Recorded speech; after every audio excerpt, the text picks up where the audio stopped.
Be joining show court 3 on Eurosport 1. Tommy Haas against Nieminen, the veteran Tommy Haas, the 19th seed.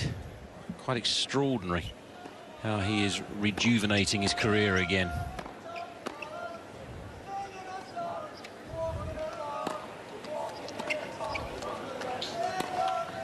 Never say never will be Haas's motto, surely. Through former world #2, he's had good performances here. I mean, has anybody been fitter at his age? I mean, it's quite extraordinary what Haas has done coming back to be as highly ranked as he is already, after all the surgeries and so on.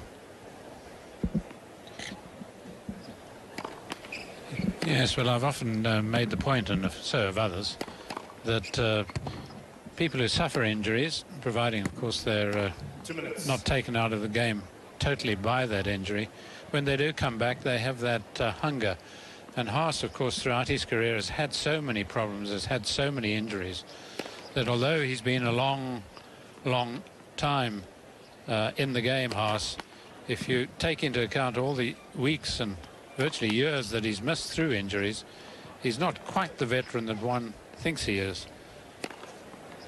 And I think that really that's one of the reasons he's been able to come back. Also, perhaps a little less satisfaction than he might have expected. I mean, he'd looked to be a man who could win a major, has never managed to do that. Unlikely to do it now, but still, I'm sure at the back of the mind there's the thought that he might possibly just still do it, and that keeps him at it. I remember seeing him play in Paris in the junior event there, taken with his build and the shape of his game at that stage. Thought that there were real possibilities. And of course, so at times there have been, but at other times I think he's been almost his worst enemy. I'm not talking about the injuries. I'm talking about his own expectations of himself. And I think also at times he's almost had sort of too much pride, Haas. He's been upset by this and upset by that. I think he might have been a better player without quite as much of it as he's displayed.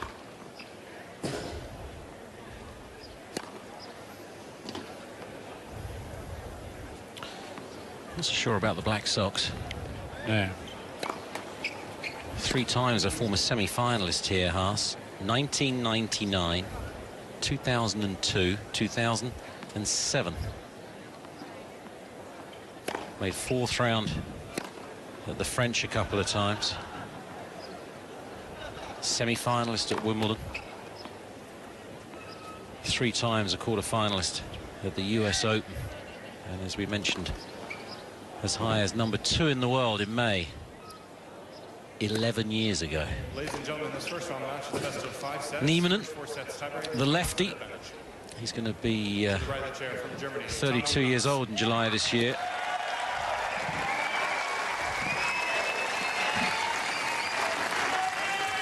To the left of the chair from Finland, Nieminen. Haas is going to be 35. But Nieminen's best here at the Australian Open, a quarter-final in 2008. He's made quarters of Wimbledon and the US Opens as well. He was a prolific junior, Nieminen, junior world #1. A Finn, of course, born in Moscow, lives there still.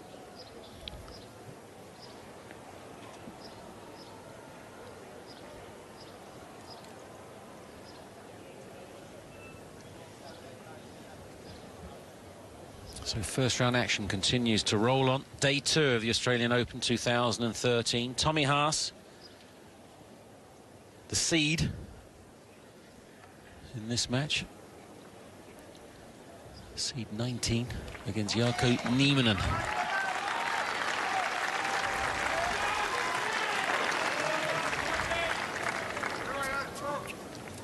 We Haas to begin.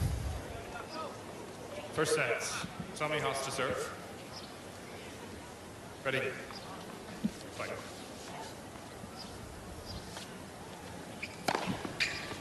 15. Impressively.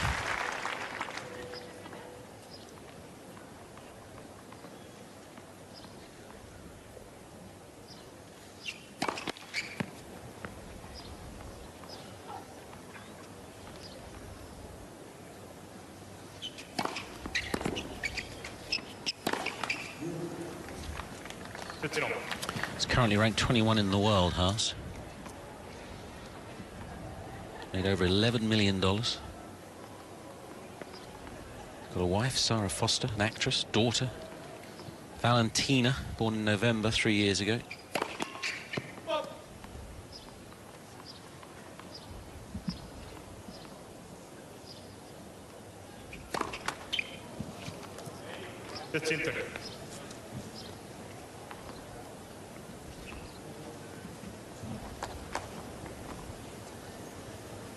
He's never lost to Nieminen and beaten him 3 times. Last of those last year in Indian Wells, 7-6, 6-4, 11-9 in the break. So a tight match. 30 all. Their first meeting was 11 years ago at the French. In the 3rd round, Haas winning in 4 sets, dropping the 3rd set.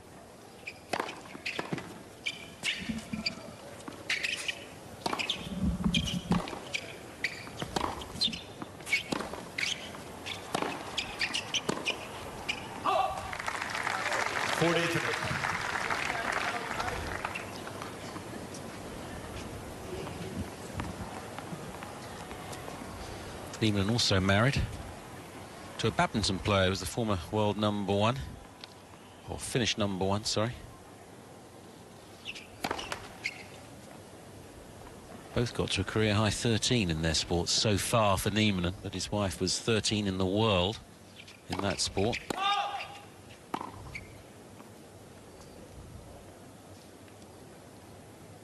Deuce. So 2 aces and 2 doubles in this opening service game for Haas.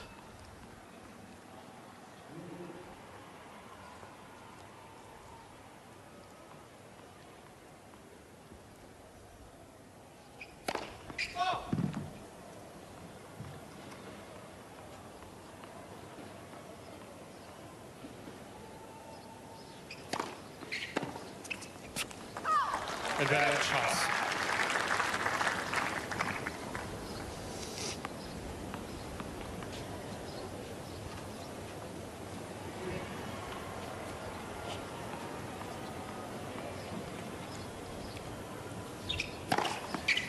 Again, Haas. It's not often in your opening service game of a match you serve 3 aces and 2 double faults, but he's come through it.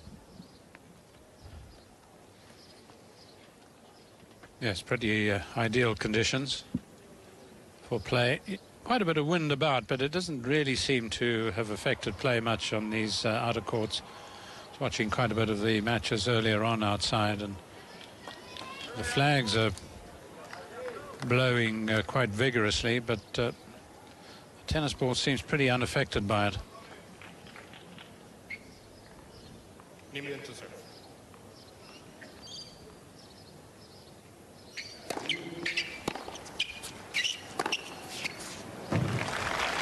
Nieminen, incidentally, is currently ranked 70 in the world. 15 all. He's dropped 26 spots coming into the Open.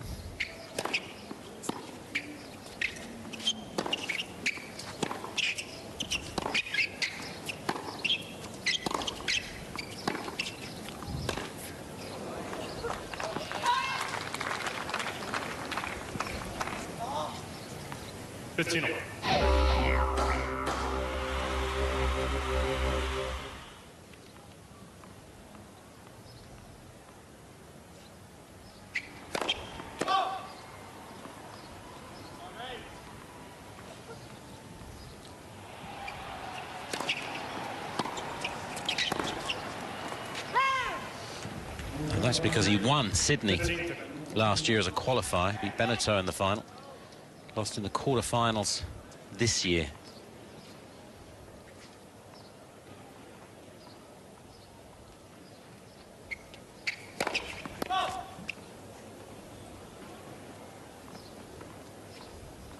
To Tomic, who won it, of course.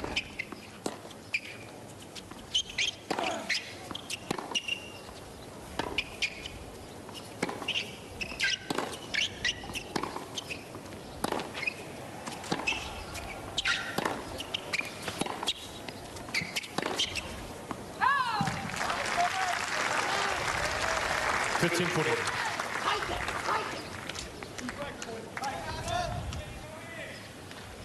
Break points for Haas.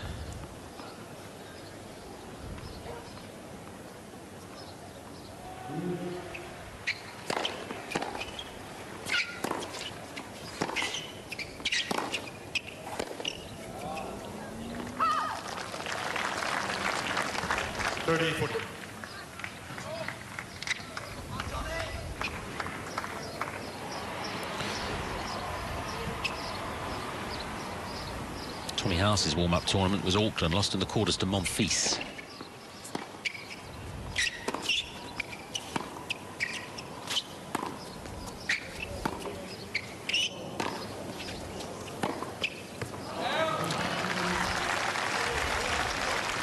Surprising miss off the wonderful side. That's right, the backhand of Haas, generally his strength. Forehand can be very good, but at times when he is erratic, it's the forehand that causes most of that.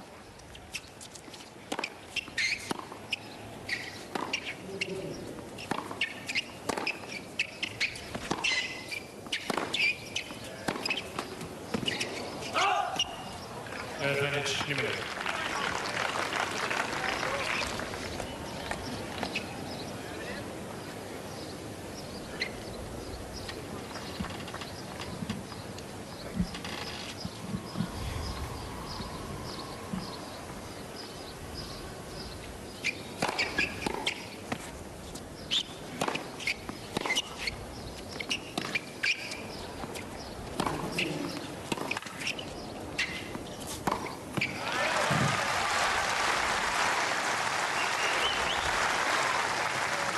Deuce. But even though the forehand may be a little less regular than the backhand, if he has a choice of playing a winning shot with forehand or backhand, he'll choose the forehand. Advantage, Nieminen.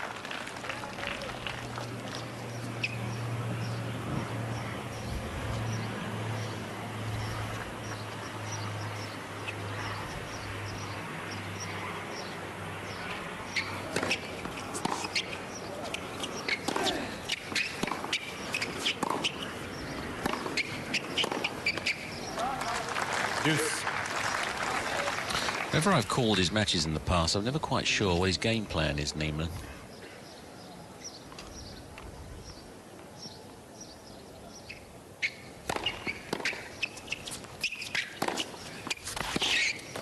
Always felt he should do more of that, come forwards. Advantage, Nieminen.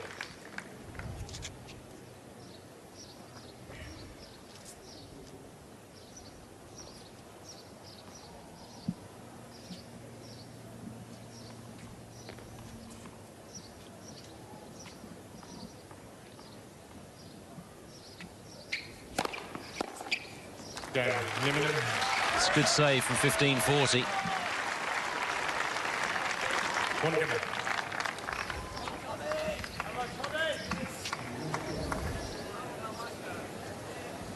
I'm talking about Matosevic starting his tennis at the age of 10. Both these men started, I think, when so many do, at around about 4. Haas's father, of course, was very keen on tennis. Austrian. 15. I think, and Haas has become an American, isn't he? Naturalized American.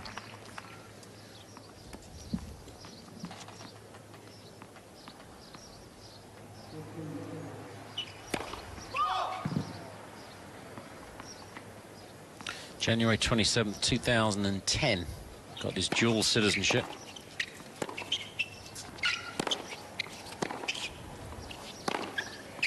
Wow.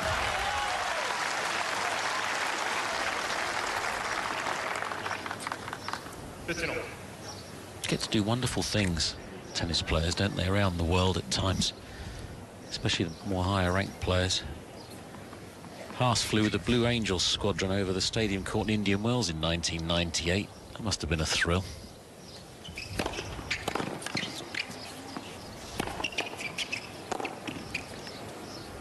Can you remember something like that in your career that you were treated to? 30-15.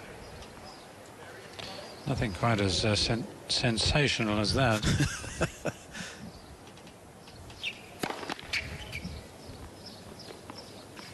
Decent bottle of wine every now and again. Now that's where your love for it came then, or your knowledge of it. 40-15. If you ever go out for dinner with Sifru, folks, don't order the wine, let the maestro order it. You won't be disappointed.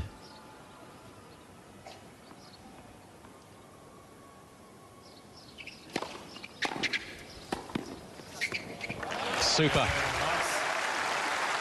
Classic serve and volley. So pleasing on the eye. Tommy Haas, 2-1 first set.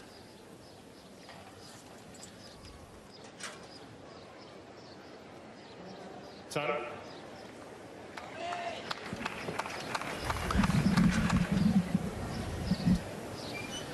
Taking every available second, Haas. 5 o'clock in Melbourne, so the heat will start to decline now. It's not been dramatically hot. I think it's just been hot by comparison to yesterday, which can catch you out a little.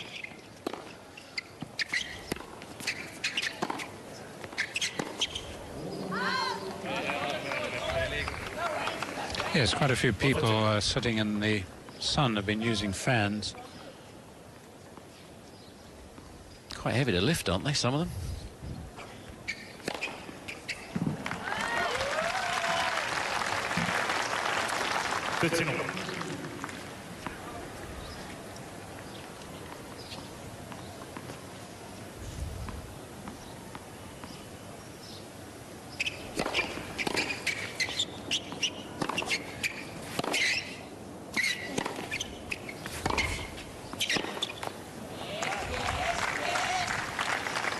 $15-30. 15-40 in his opening service game, remember?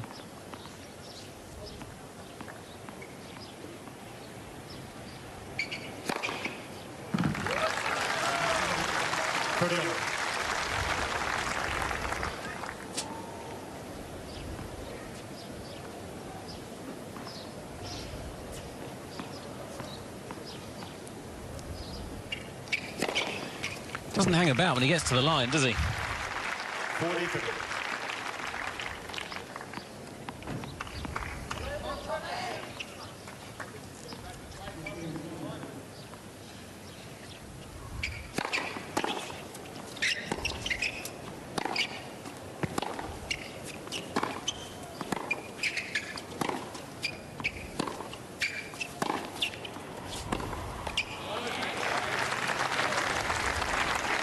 Deuce.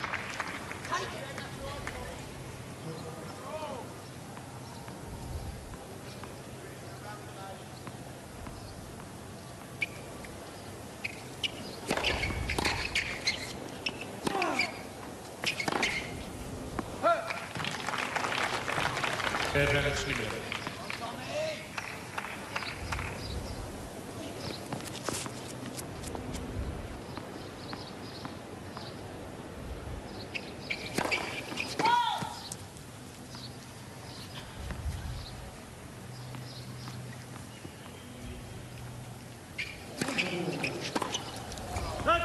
Okay, Nieminen. Together. Didn't allow for the left-handed swing there, did he? Haas. Really got his return wrong.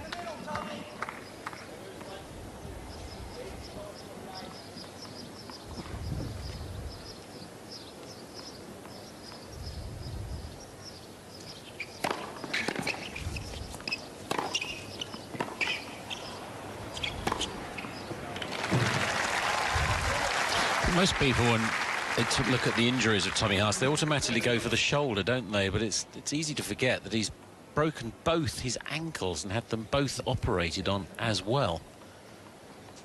Hence the supports.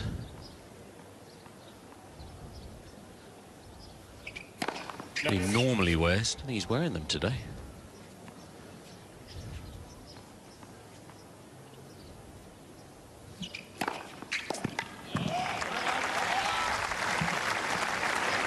30 love.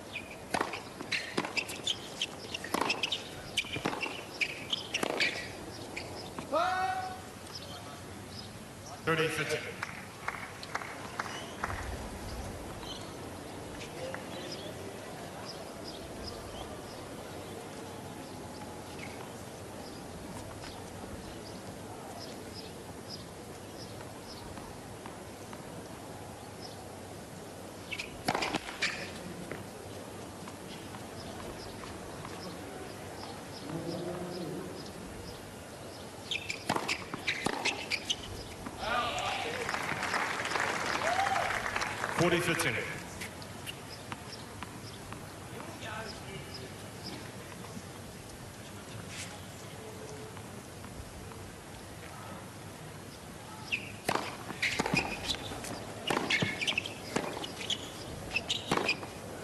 Made it. Haas. Brilliant use of the wrist. So no breaks. Haas leads 3 games to 2. Haas leads 3-2 in this opening set.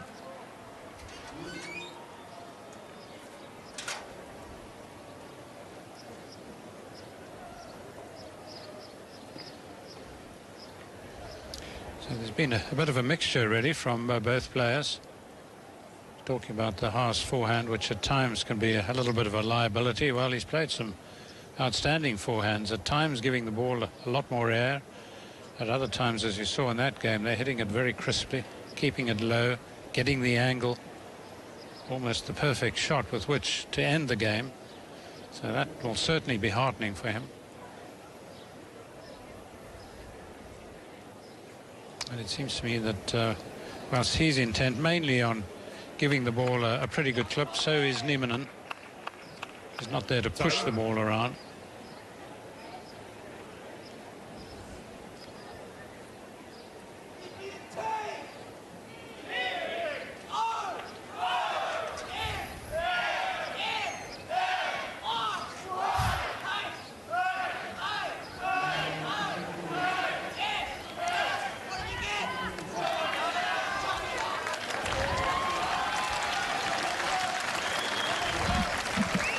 We know how to spell his name now, anyway. Seats, please.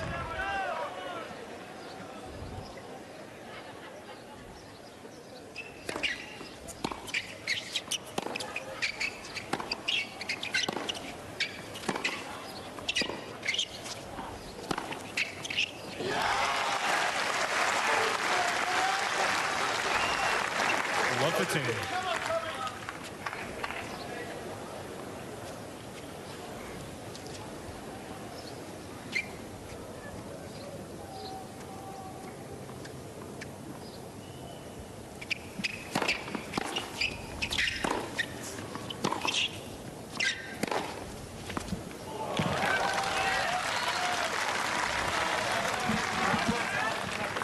Haas is challenging the call on the left baseline. The ball is called up.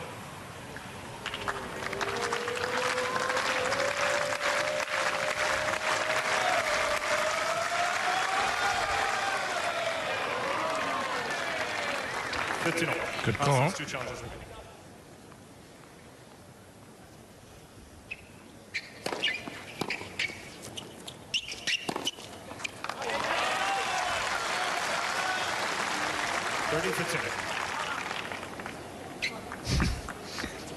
Nieminen's obviously telling himself to get those legs moving. Certainly moved them pretty well there. Got down well to it.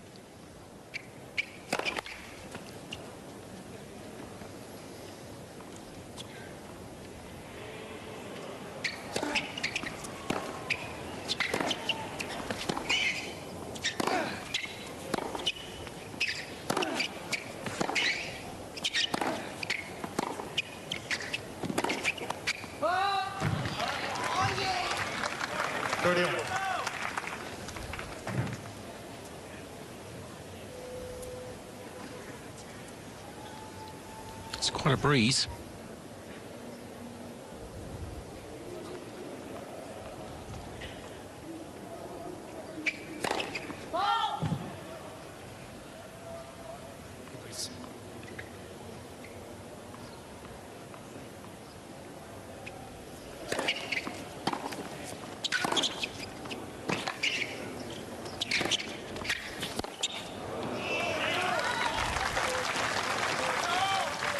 40-30. Never quite sure when he's going to blow, do you, Haas?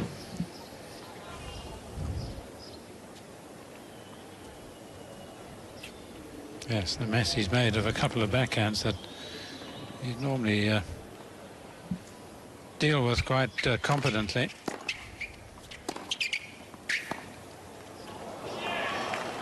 Again, Nieminen. 3 games on.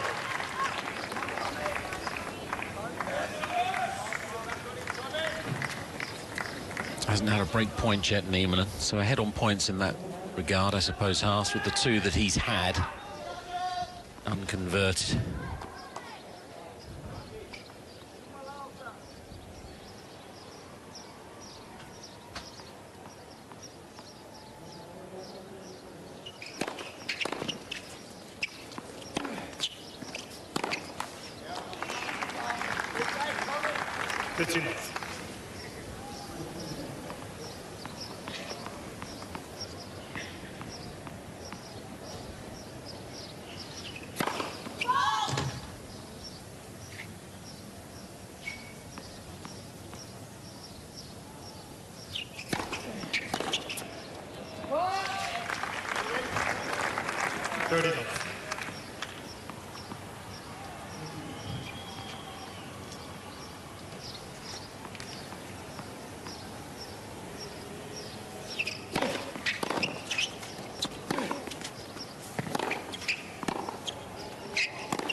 Yeah, and as soon as he looks to think about coming forwards, everything seems to have more purpose with Nieminen.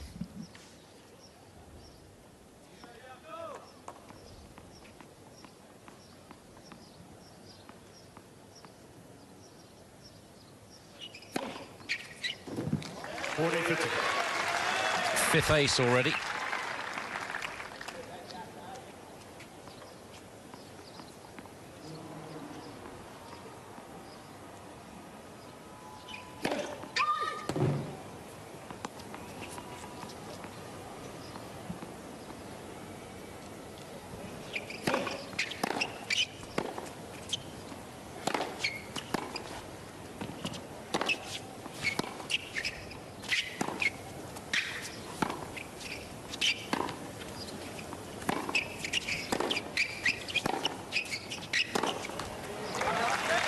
Haas. 2 balls, please. 4-3 Haas, first set.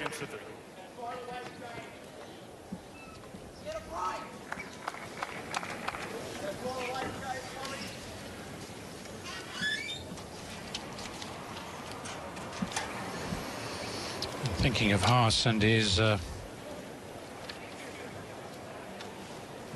ride in the plane. Jackie X once took me around the Stuttgart Mercedes circuit. Really?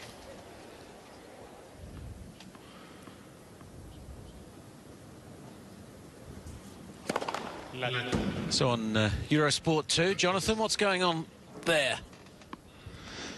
Well, it's Juan Martin Del Potro against Adrien Manarino of France, and the Argentinian is making mincemeat of his French opponent at the moment. Took the first set by 6-1. He's already a break-up in the second set. You can follow this match, of course, over on Eurosport 2 at the moment, but Del Potro looking in fine fettle there on the Hisense Arena. Back to you, Chris.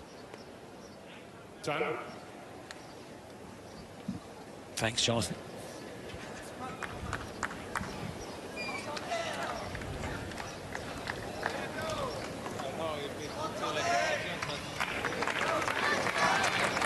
New balls in play for Nieminen on serve, 3-4.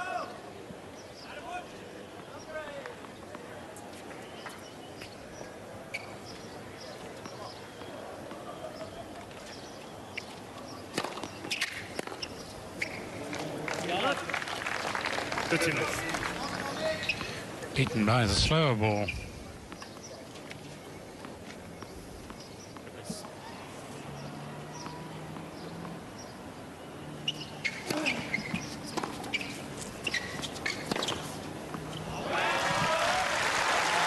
Wonderful shape on that forehand. Flight of the ball.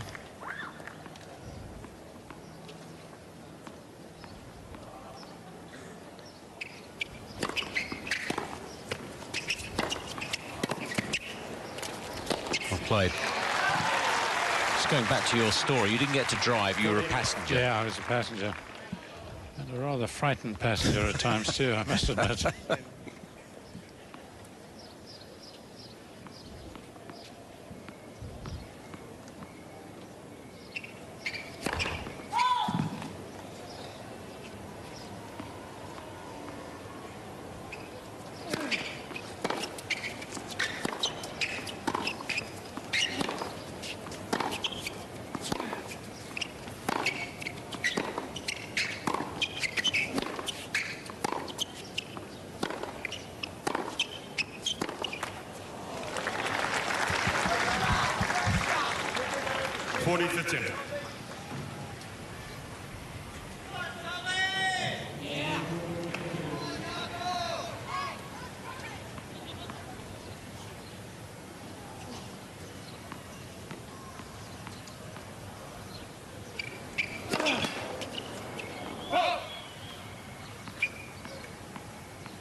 It's good use of the new balls.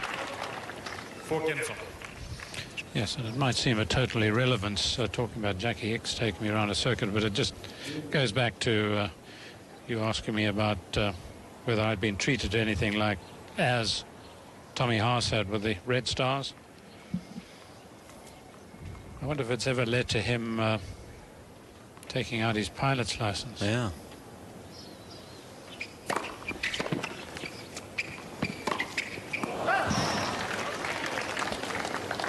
A rare loss of focus again on that backhand side.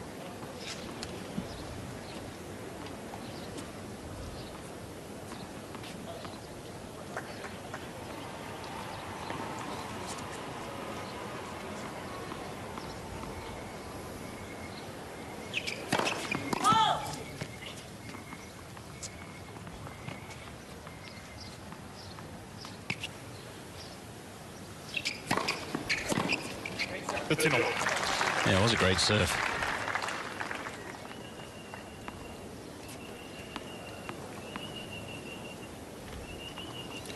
Some interesting bird song, isn't there? Yeah.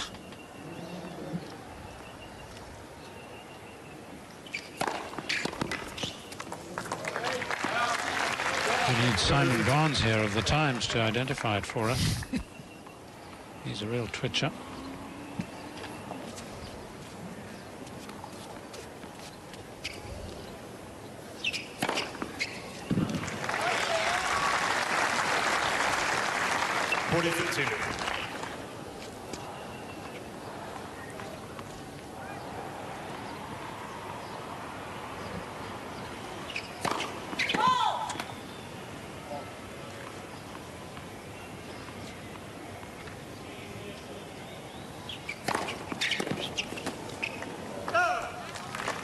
Haas. So the 5-1, scoreboard pressure for Nieminen. He'll have to hold serve to stay in this opening set at 4-5.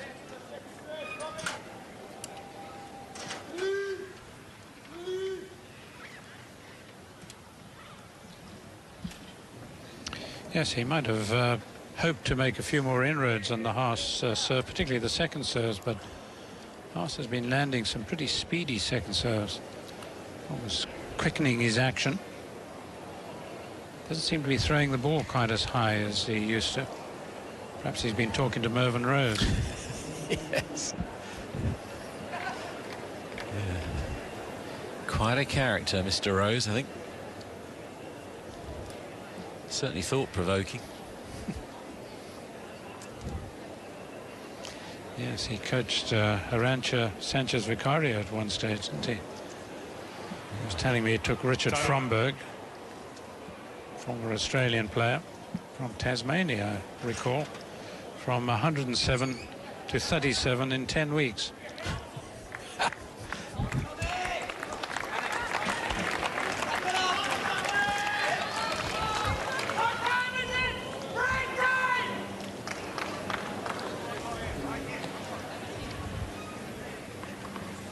Nieminen 4-5, first set after 31 minutes. A super pace the match.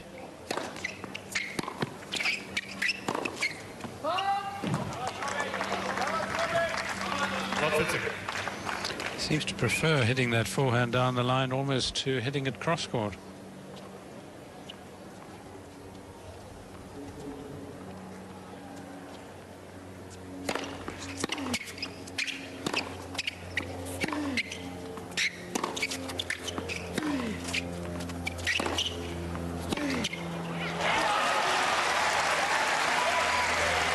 Well, that's more the Haas backhand that we're used to.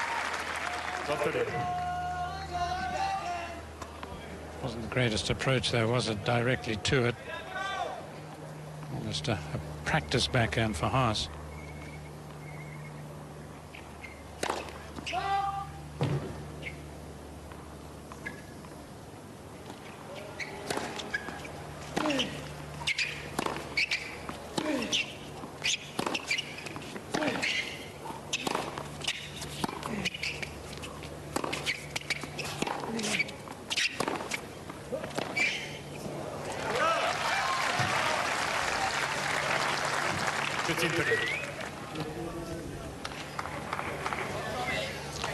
He knows full well just how big these points are.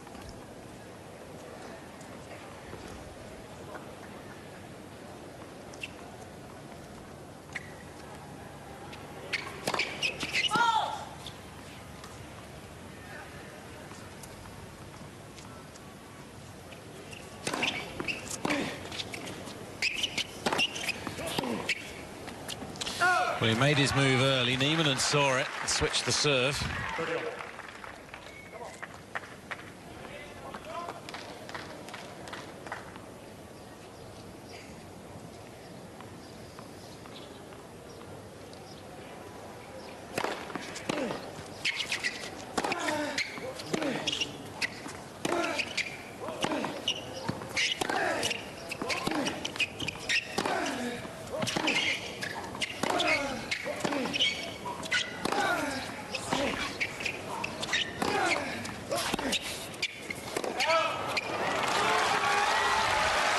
Close, but long.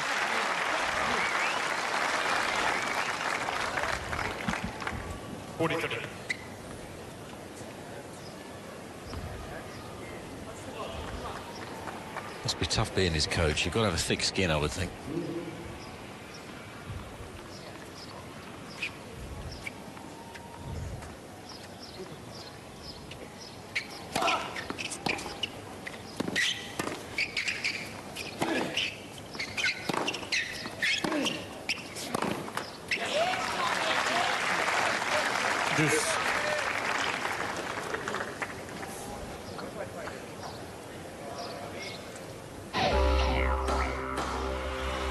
Court 15 is proved to be a winner for the Uzbekistan. Ayman Muradova has beaten Matilda Johansson of France 4-2.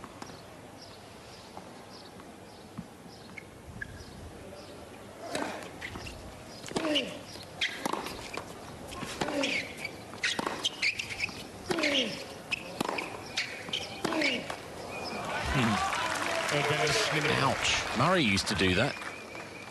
Yeah.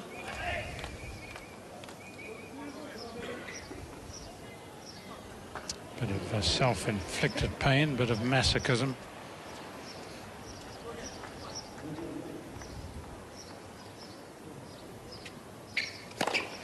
It's my favourite motto, that. No pain. Good.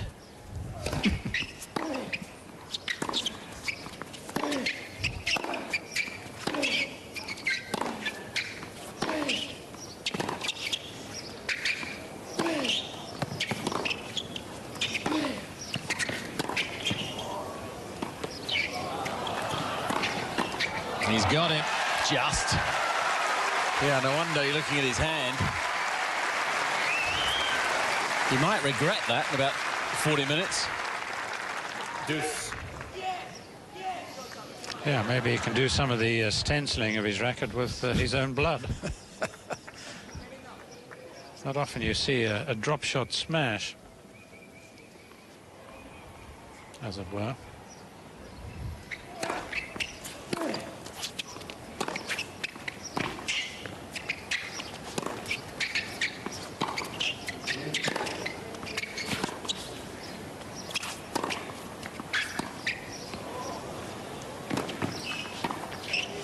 He's got him again.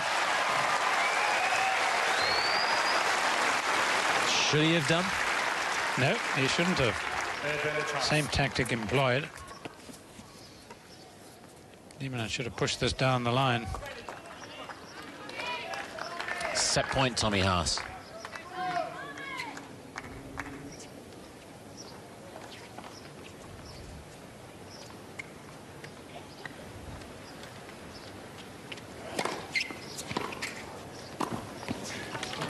Well, he's not used it that much, the classic lefty outswinger, but how effective when he does. Yes, what a good steal. Like a cat burglar suddenly coming in, snatching the jewels away from Haas.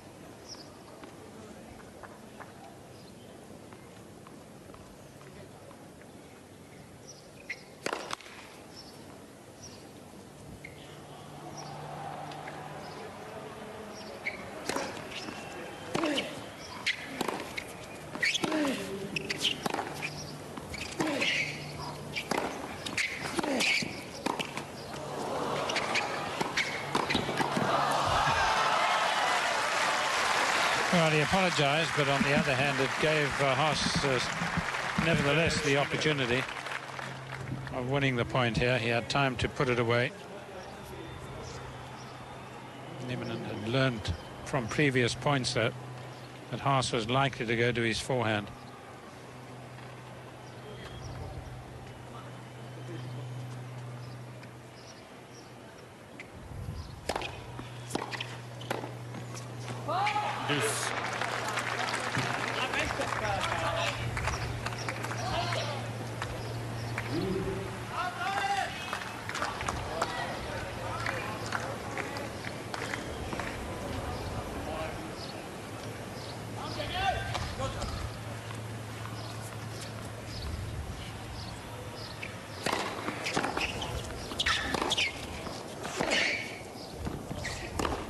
Oh, yes.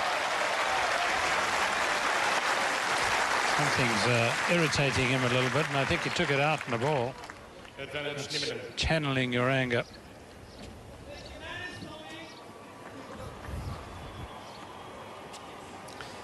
There's always a wag or two, isn't there, on this court?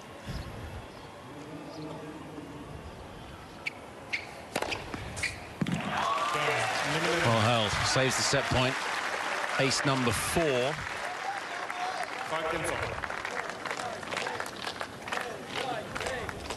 Played 3 times previously, remember? Only the one tie-break set. It's in their last meeting in Indian Wells last year. 11-9 for Haas in the breakup. Still work to be done by the pair of them, though, to play another.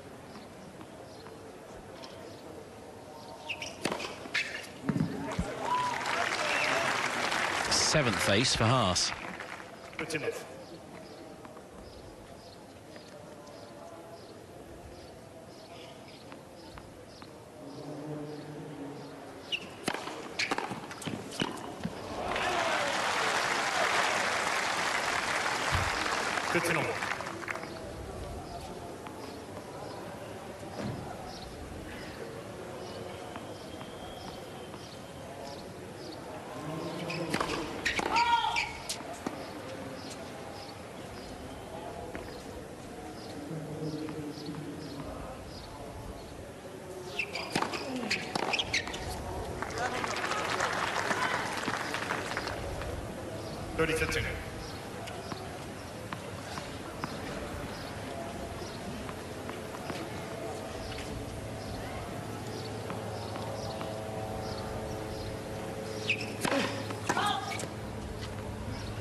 Switching to baseball, then to a right-handed game.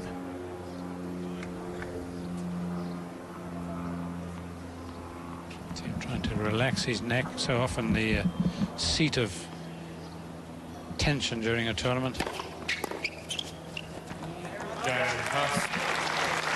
It's Still no break points for Nieminen. Haas lead 6 games to 5.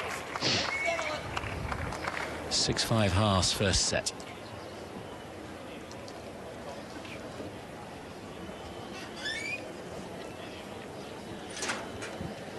The titanic battle going on show court 2. It's come to its end. Jonathan, how did that turn out in the end? Well, an absolute epic, as you say, Chris. And James Duckworth, who was 2 sets to love up, 6-4, 7-6 against compatriot Benjamin Mitchell, then found himself in a fifth as Mitchell won 6-4, 7-5 in the third and fourth. Duckworth, though, getting a late break there to win in the end, 8-6. I believe it's the longest match of the tournament so far, 4 hours and 24 minutes long. James Duckworth through into the second round here, where he'll take on Slovenia's Blaz Kavcic, who enjoyed a rather easier passage through earlier today in straight sets against Thomas Bellucci, so no doubt he'll be the better rested there. However, also no doubt he'll be the better supported. Back to you, Chris.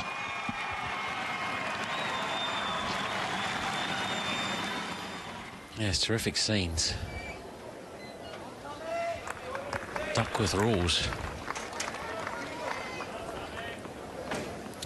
Second time in this opening set. Nieminen serving to stay in it. He saved a set point last time round. It's 5-6.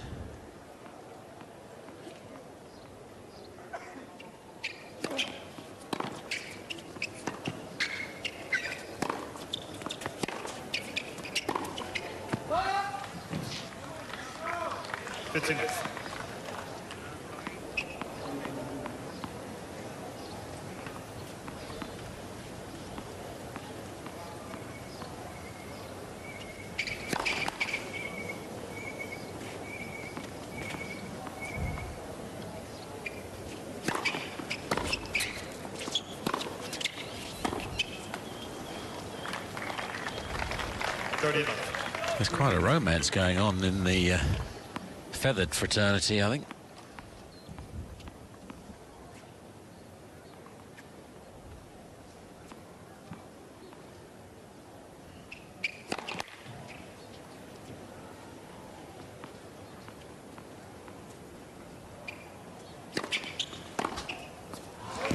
Just decided to unleash on that one, Haas, long before the serve was hit, I think.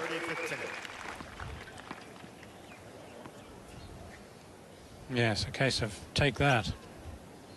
Shortened his swing here.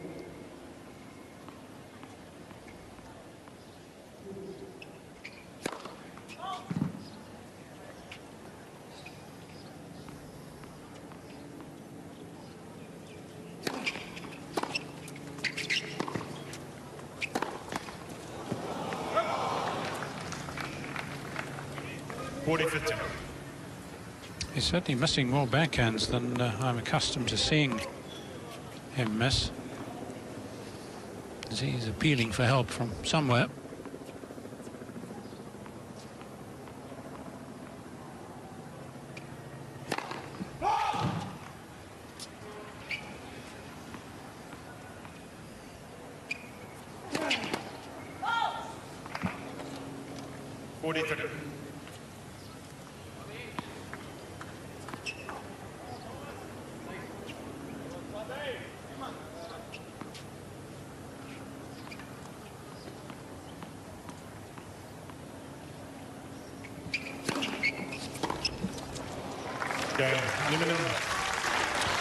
So it will be a second tie-break between these two. 6 games all, tie-break. Both players receive 1 additional challenge. They don't get tougher, much tougher than their first at Indian Wells. 11-9, remember, for Haas. And won the match in straight sets.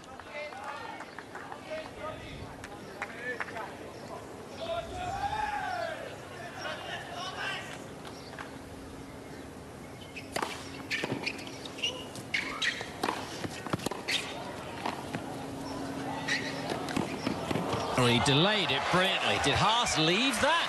Because he covered it. Seemed impossible that Haas should not get to the ball. So I think he must have left it.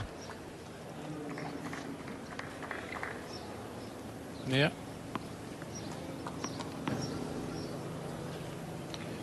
Some gap by Nieminen.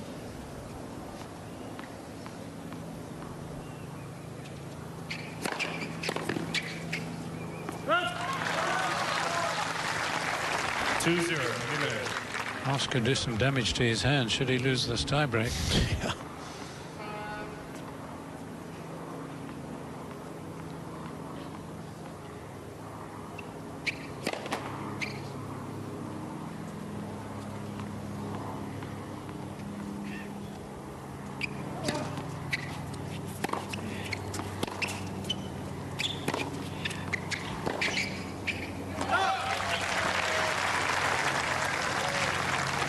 Nieminen.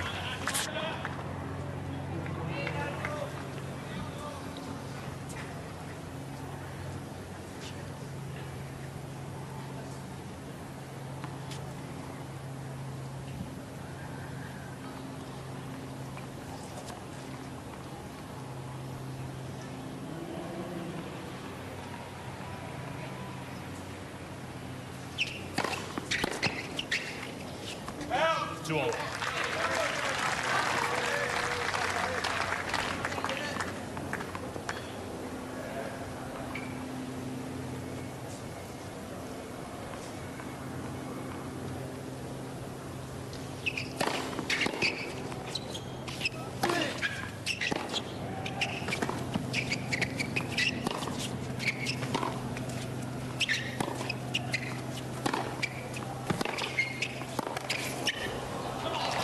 Big forehand down the line from the Finn. 3-2, Nieminen. Change of pace was wonderful.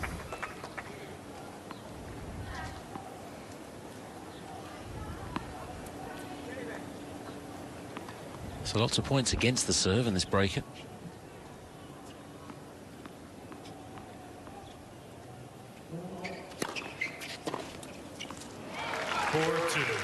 I think he's lost a point when he's employed the wide one.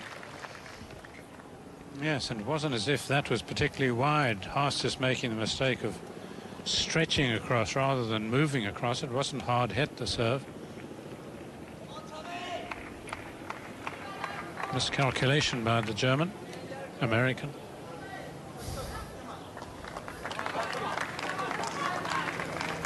There was a while when we saw the American flag under his name on the website. It's back to the German flag. Yes, I noticed that. But dual citizenship.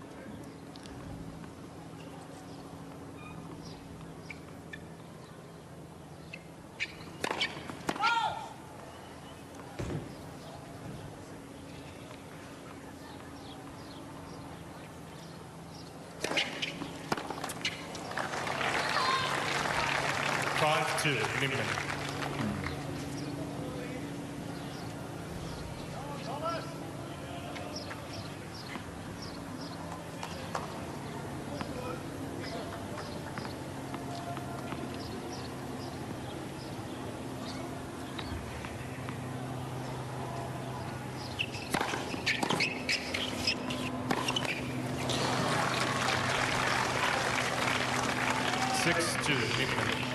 Four set points, Nieminen.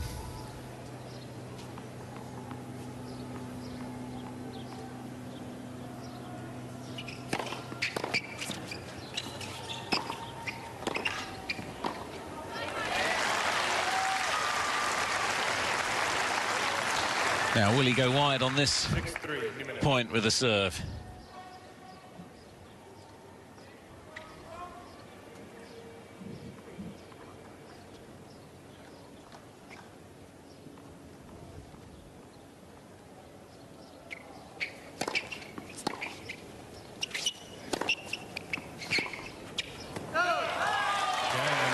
Just a much better breaker, plain and simple, because he didn't get a break point in the set, Nieminen, but he's taken the opening set in 51 minutes. Puts Haas on the back foot.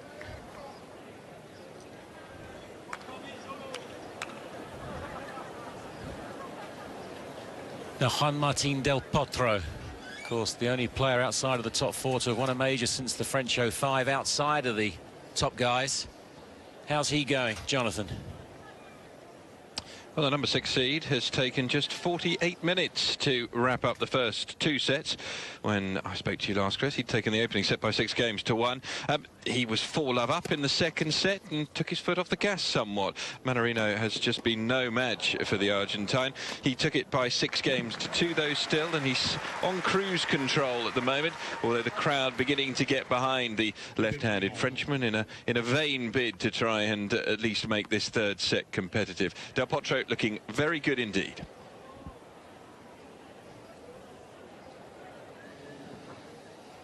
Yes, and on his day, still such a major threat. The wrist injury couldn't have come at a worse time for Del Potro. Do you see him getting right back up there, and is he going to be a serious threat for him? Well, I hope so. I really do. The more the merrier, I think. Too many matches which are foregone conclusions. And for Haas, it's just the tie-break that separates them, really, isn't it? Well, yes, and his best shot is not working as well as he would like, that backhand of his. Find a seat quickly, please. Thank you. Just going back to that Del Potro-Mannarino affair, Fru's just pointing out that it was an epic match at the Queen's Club a couple of years ago. Remember the run that Mannarino had? Eventually lost to James Ward, didn't he? Having beaten Del Potro there. Yes, I think Del Potro was having some wrist problems at the time, but still. Second set, Nieminen just.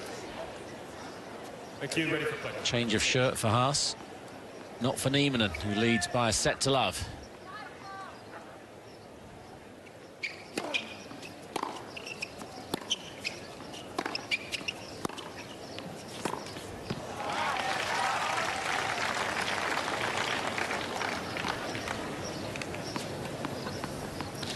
He's not too bothered about colour coordinating, is he?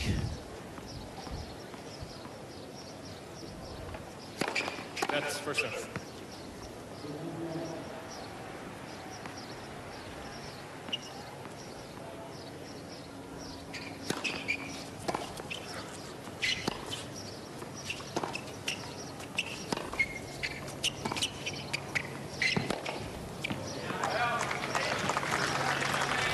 Good to know.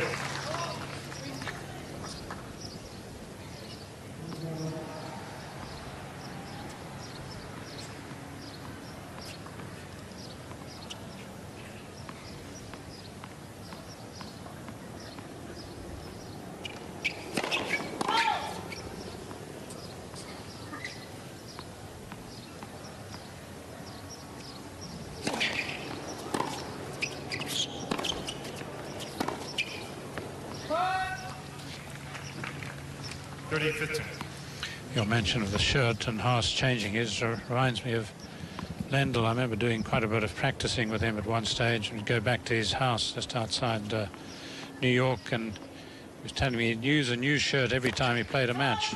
Never used a shirt twice. Wow. And showed me the store of shirts that he had in his wardrobes.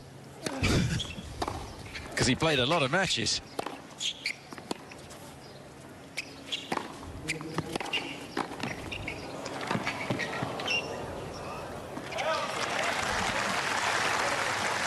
And there were shirts for Africa in his wardrobes.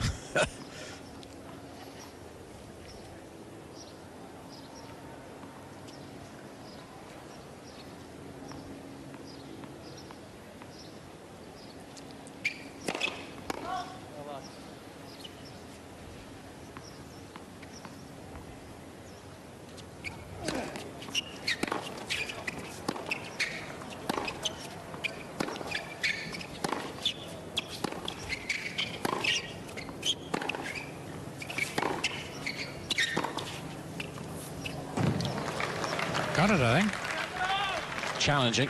Haas is challenging the call. Yeah. As a pro, Lendl would have used 1,310 shirts then. So he won 1,071 wins to 239 losses. 40-30. Haas has 2 challenges. How you remember these stats, I just don't know.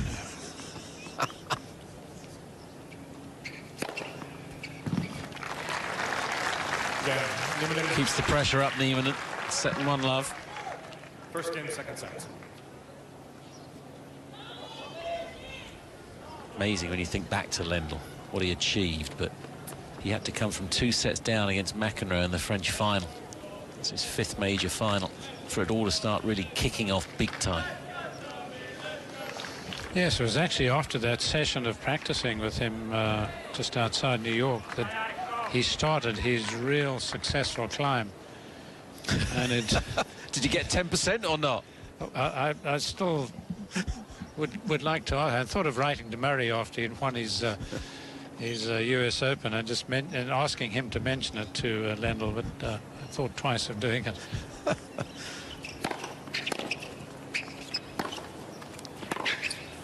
What was Lendl like to practice with? Because I mean, it's interesting that he's talked about Murray's tough as nails. Yeah, because he's mentioned that Murray has got to be more intense in his practice sessions. Because normally it's concentrated. Football, tennis, and everything else. And yeah, his climb coincided with my decline. He finished you off in practice. Did he want to play for money in practice? No, because he knew I was pretty tight.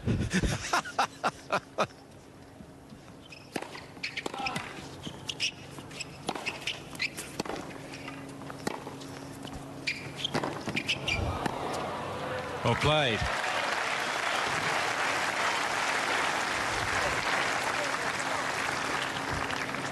No, I think it was really a case of playing for blood with Lendl.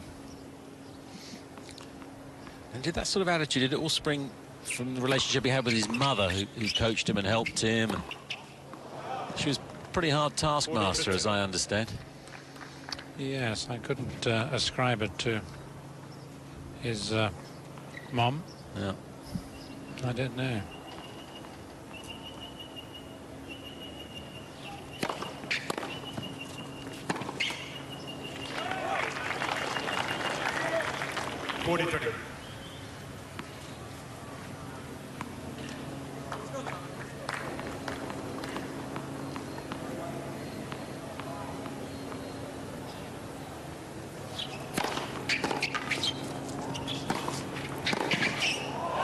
Oh, stop it.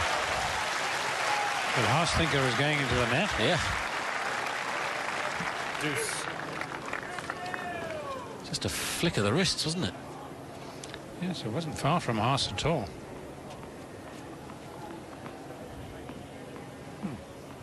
Not sure what the German was thinking about.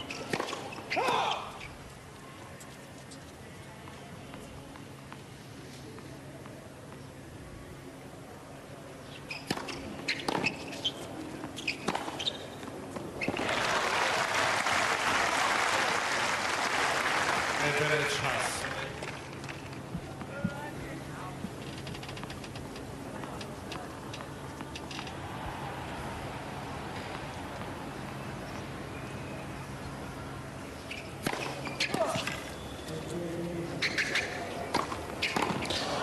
No. This is weird what we're seeing from Haas right now. After an hour. If he gets broken here.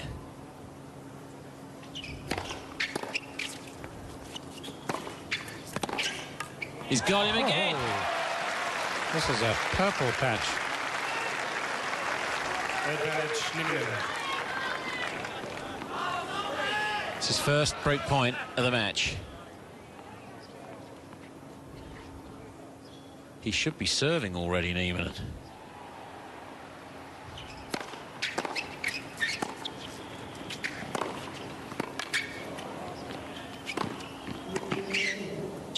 And he does break. And that could break whatever resistance is left from Haas. What a strange game. Yeah, he had it all wrapped up, did Haas, but then it all began to unravel, unfortunately. And Nieminen produces his best tennis of the match.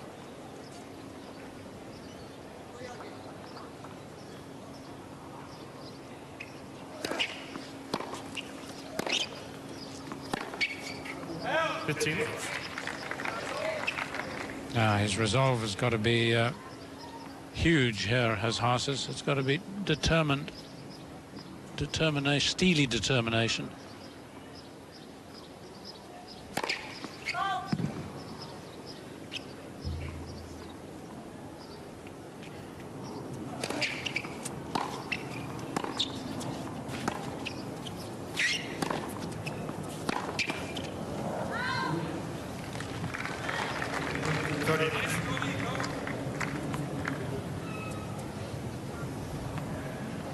His forte continues to disappoint. Yeah. Just won't respond. Is he just a bit too upright on the backhand? He's not really driving through it. Could be. He's usually fairly upright, but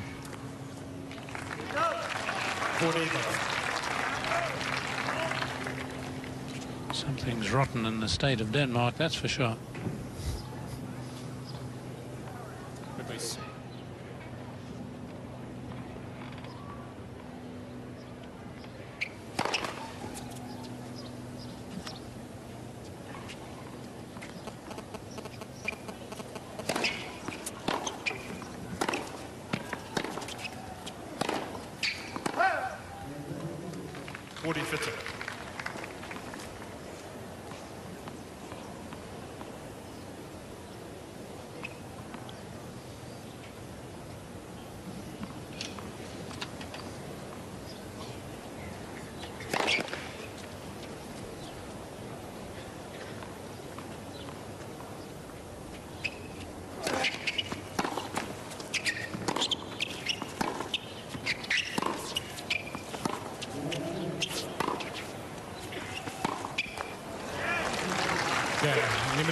Set and 3 love now, Nieminen.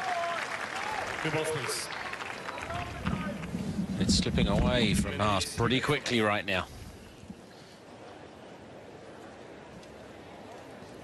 So a very comfortable seat for Nieminen, and not so Tommy Haas. That first set tie break, pivotal really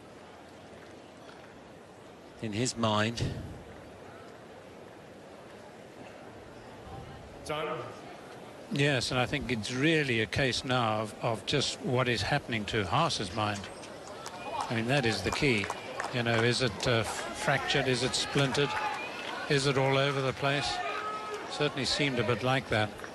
And of course, Nieminen's just taken great advantage of it. And good on Nieminen for doing it. It's not always possible to. Can he keep it up? New balls, Haas, set and love 3 down.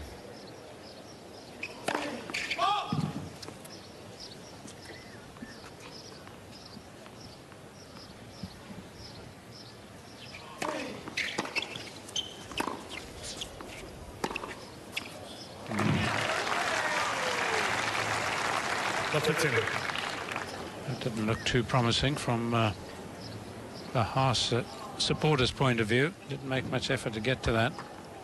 Needs the serve to start working. The backhand to click.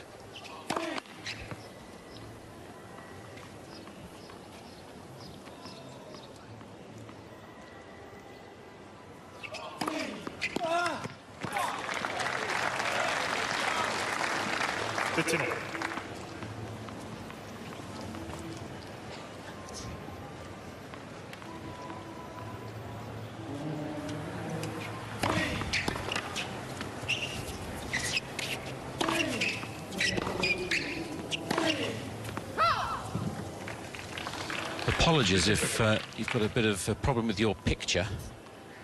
Looks like the crowd above Haas is becoming in the bottom. It's sort of moving up the screen, so apologies if you're experiencing that as well at home. Doing our best to rectify it.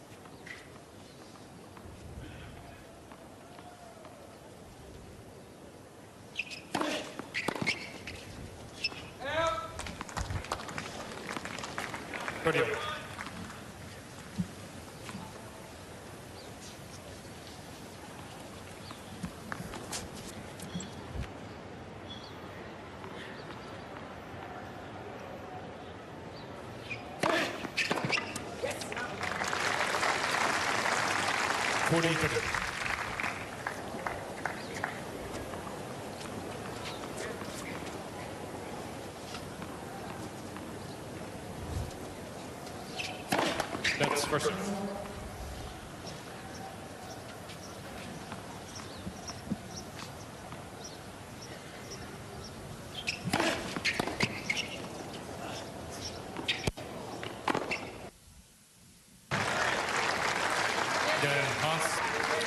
Tommy Haas on the scoreboard. Second set, and thankfully the picture back to normal. Our commentary position is on the Rod Laver Arena court. We've just watched Monfils and Tomic warming up together. They're both in action tonight. Tomic first night match on Laver against Leonardo Mayer of Argentina.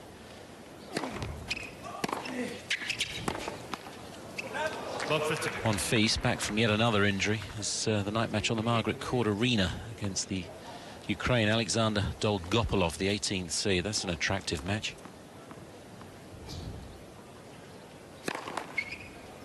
Huge hopes for Tomic after his win in Sydney last week.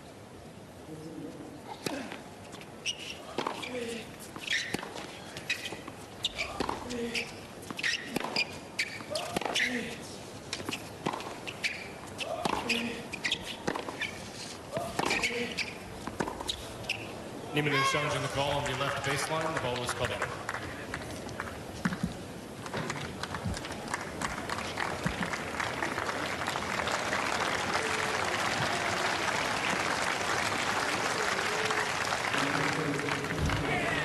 Continue.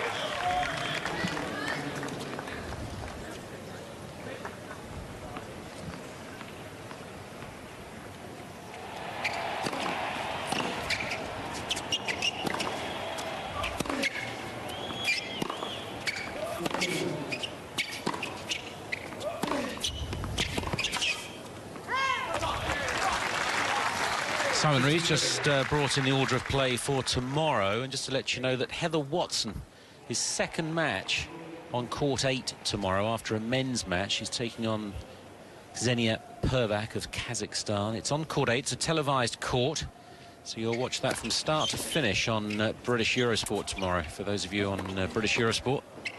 Super from Nieminen. 30.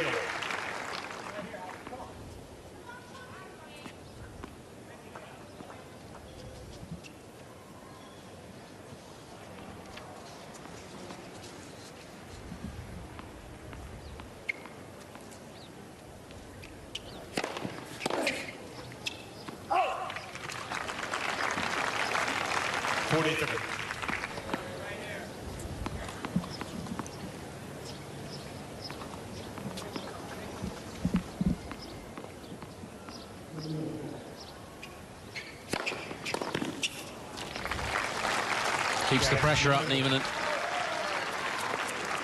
Set 4-1 the lead. Nieminen leads 4 games to 1. Hour and 11 minutes.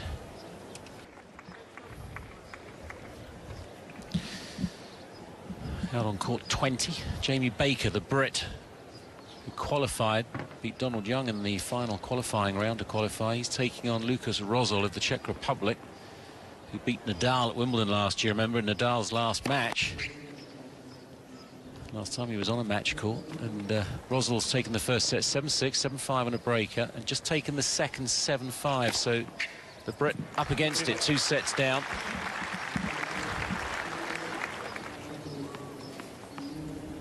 When you think Jamie Baker was close to not being with us anymore a few years ago, it's a fantastic effort he's come back.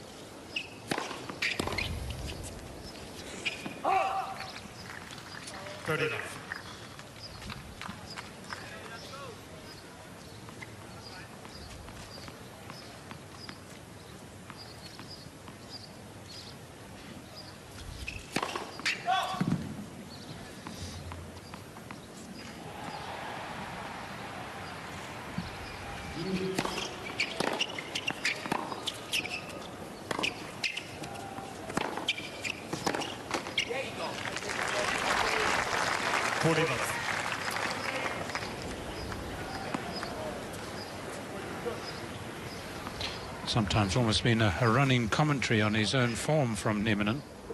Amusing at times.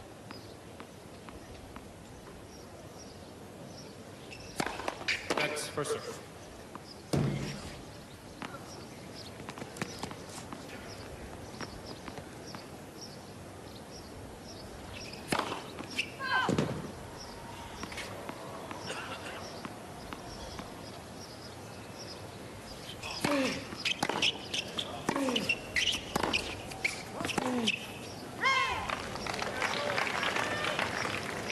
games to 2.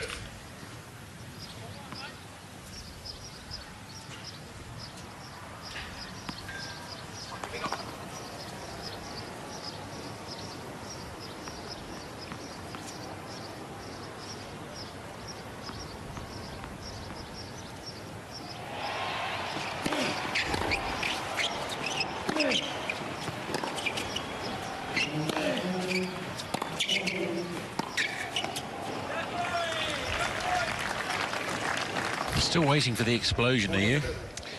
I think he's taking a more sort of philosophical approach to it at the moment.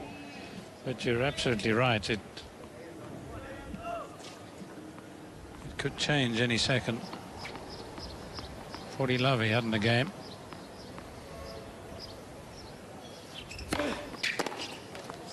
Again, Haas. Keeps it to the single break deficit, Haas. Nieminen leads 4 games to 2. Yeah, we were with Del Potro earlier on, High Sense Arena. Jonathan, how did that turn out? Well, I'm afraid it hasn't gone very well for your man, Mannarino. Had that wonderful run over in Britain a few years ago. He has been demolished in the first round here. Juan Martin Del Potro looking very good indeed. 6-1, 6-2, 6-2 the final score there. And that means that over on Eurosport 2, they're going to be now moving to join the match featuring Richard Gasquet and Albert Montañez, which is on show court 2 at the moment in its early stages. Montañez has got an early break-up and leads by 3 games to 2. It is Juan Martin Del Potro, though, looking on very good form there with that straight sets victory, dropping just 5 games. Back to you, Chris. Thanks very much. Yeah, that could be a mouth-watering quarter-final if the seeds come through. Murray Del Potro.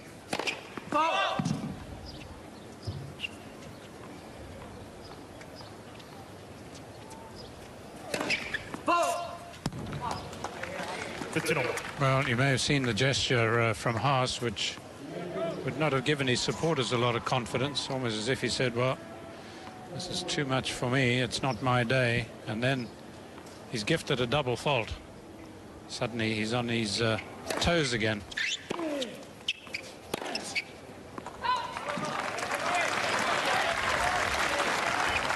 Well, he hasn't really had a lull yet, Nieminen. Is this the start of one? Would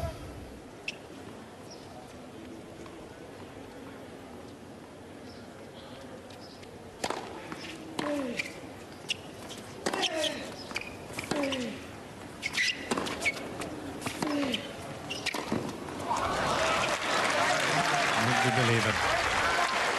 4-2, 15 love. Haas makes the gesture as if to say, I'm a bit sick and tired of this. I'm not playing well.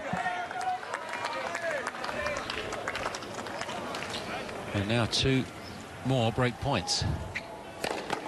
Net first serve.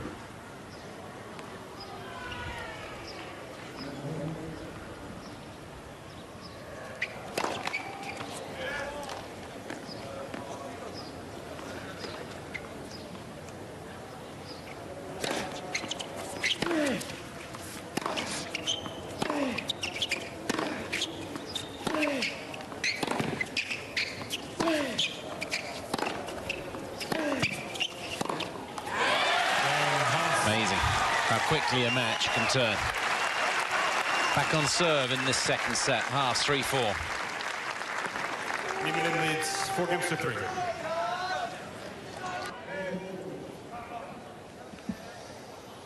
So it's back on serve this second set. A reprieve for Haas.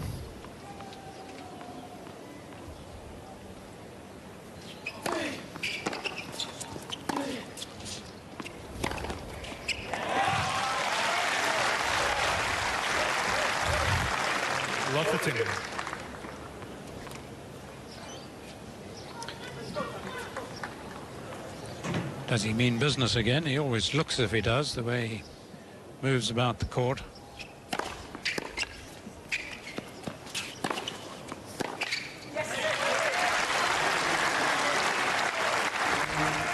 Problem is, Haas is much more competitive suddenly.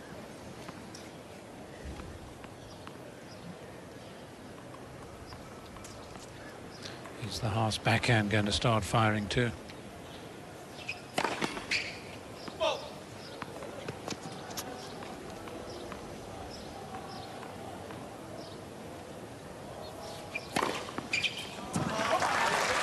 The serve is 30-15. This is 9th ace.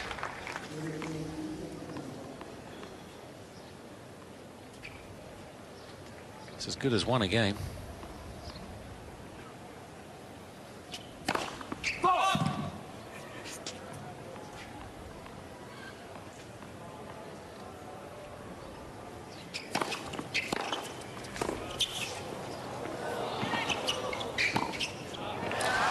He's getting a bit of luck too.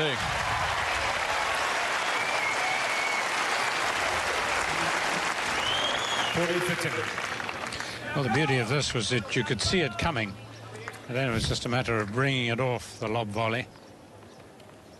Can go so horribly wrong.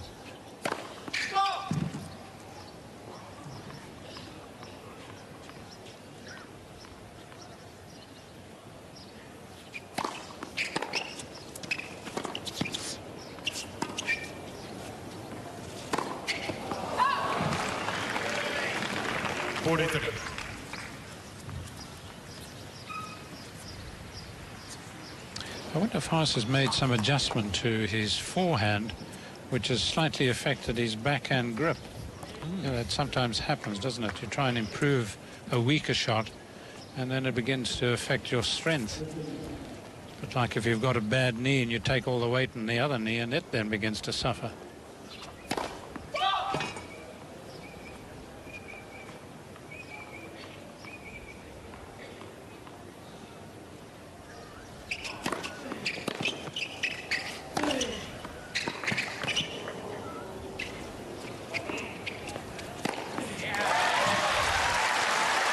Back on level terms, second set.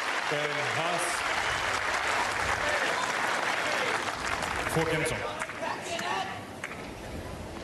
Well, it's a very different complexion now.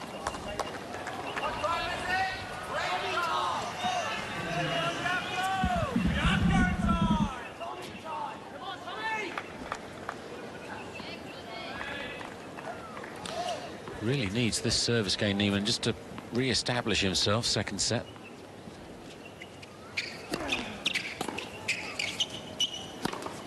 Because he's just losing his form rapidly. Love 15.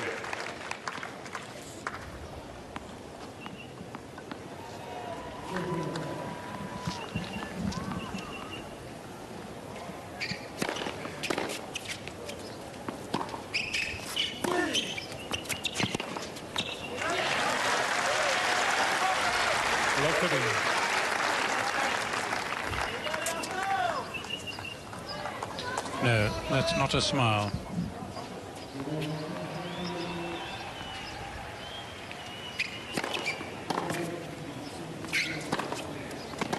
This is... Nieminen is challenging the ball on the right baseline. The ball is called out. That ball nearly got dispatched. Just not able to arrest the slide at all at the moment. Hawkeye can't help him. It's 3 more break points. Nieminen has 2 challenges remaining.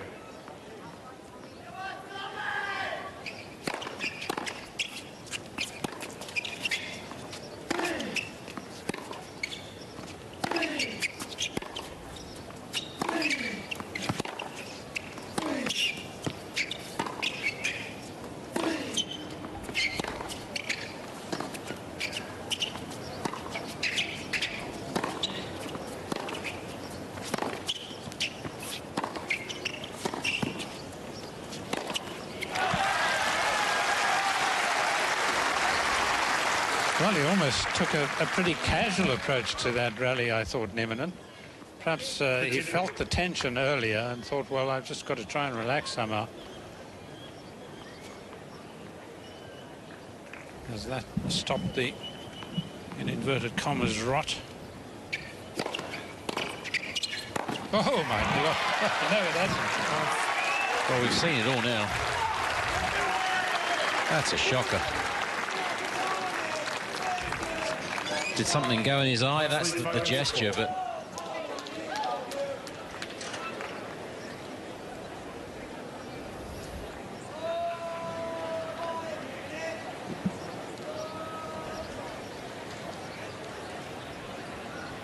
Amazing. 4 games in a row. Who would have predicted that? And as you mentioned at the time, that sort of gesture from Haas, it was almost like the match was gone. 4-2 to Nieminen, 15-love on his serve. And Haas makes that gesture which says, oh, forget it, it's not my day. I'm not really happy to be here at the moment. Nieminen serves a double, and he hardly wins another point after that. Haas surely cannot believe his luck.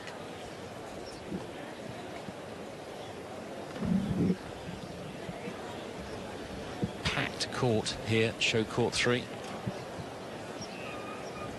3 times a semi-finalist. He's popular down under, Haas. He's had the lion's share of the support. And they'll serve to level the match.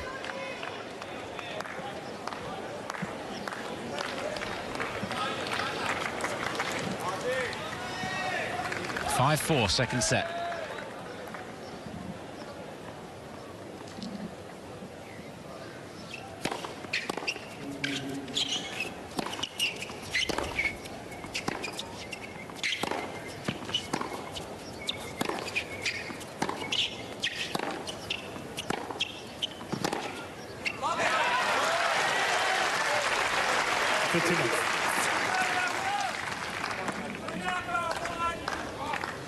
He's never beaten Haas. Has that come into the psyche somehow?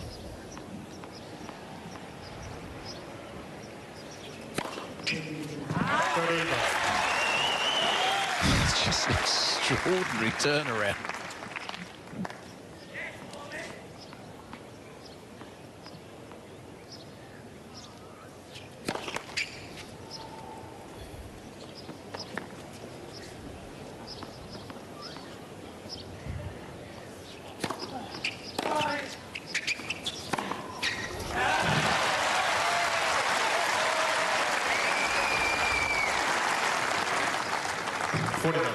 Three set points.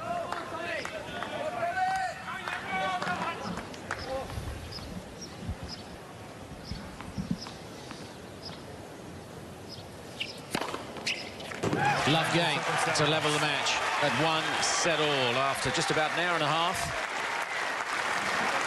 It looks all Tommy Haas right now. It's a funny old game. 6 games to 4, 1 set all.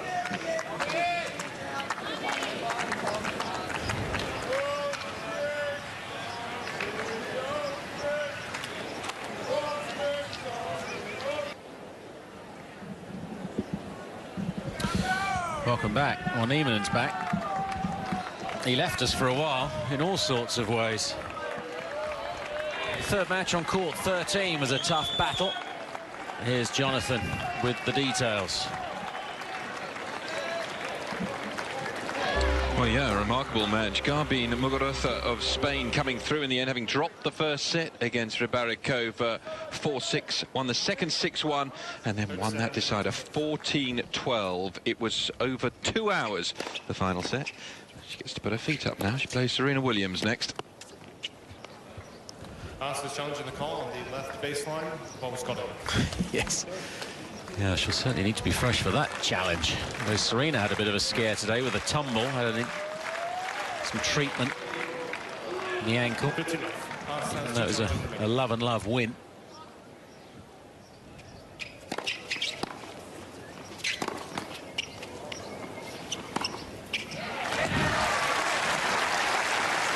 This is a very important service game at the start of the third for Nieminen. He needs to re-establish himself, doesn't he? And that seemed a little ominous. Clipping the net, sitting up for Haas, saying, hit me.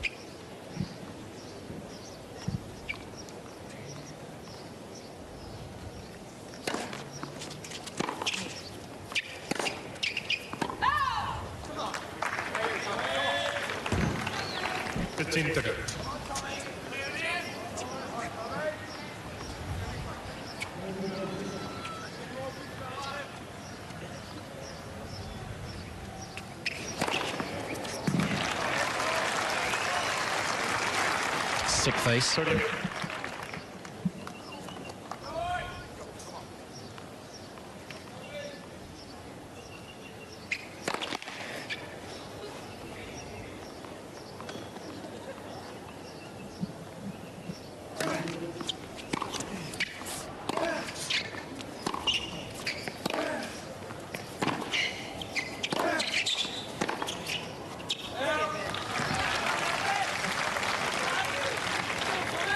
40-30.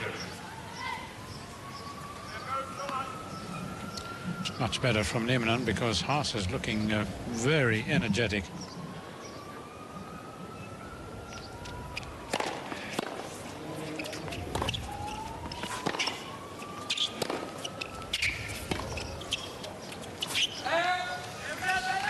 Nieminen wins his first game in the last 6. He's barely used that out wide service. Obviously a conscious tactic not to. Yes, and I see no reason why. In Haas's backhand, even as we saw there, missing a straightforward slice. His backhand is not operating nearly as well as it usually does, the Germans. So why not use the slice?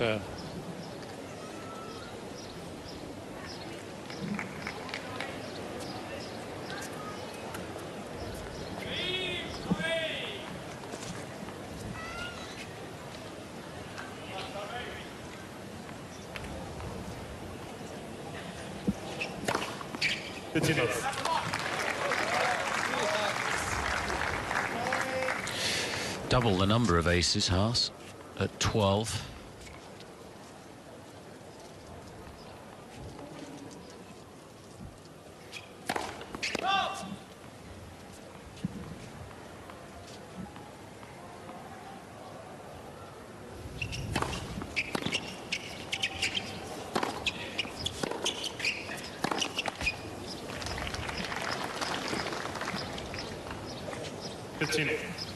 Another result in, another tough one in the third set, Jonathan. That's right, Mladenovic winning this one in the third set against Timea Babos of Hungary. Mladenovic of France had taken the opening set 6-3, lost the next 4-6 and won 11-9 in the third.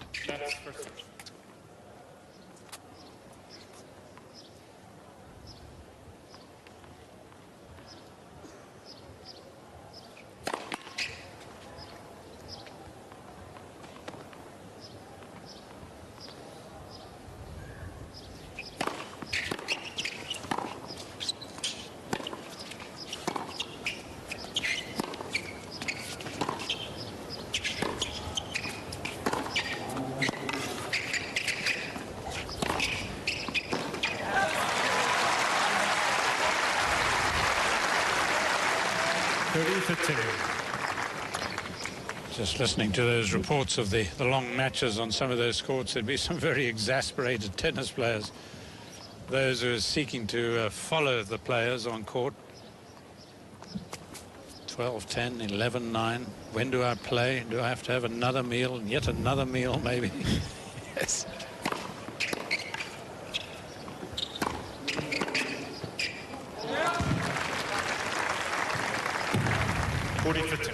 Do you still prefer the fact there's no final set tiebreak in the Australian Open? Yeah, I'm not sure that I do anymore. Tiebreakers have their own sort of sensational endings to matches, don't they? Yeah, Haas, new balls, please. Ace number 13 secures the game for Haas. 1-1. 1-1 in sets and games. A little lull for the new balls coming out. Of course, it's been a much warmer day today, so quicker conditions. Murray was talking about that, substantially quicker. Yes, ball travelling through the air faster. Less humidity.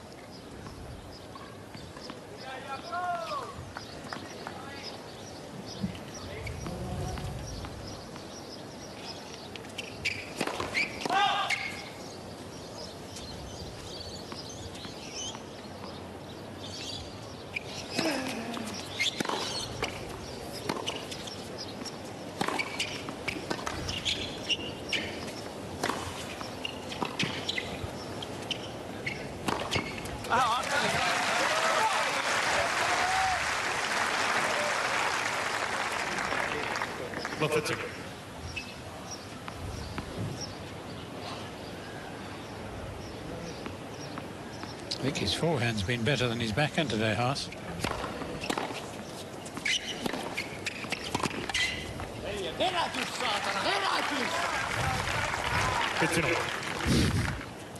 He's hit 13 winners off the forehand and just the one off the backhand.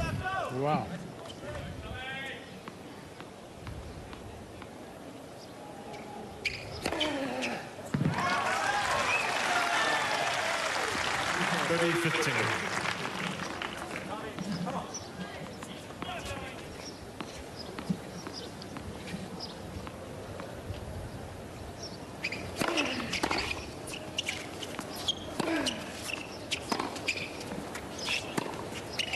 Stops and challenging straight away, Nieminen. So he's absolutely sure it's long.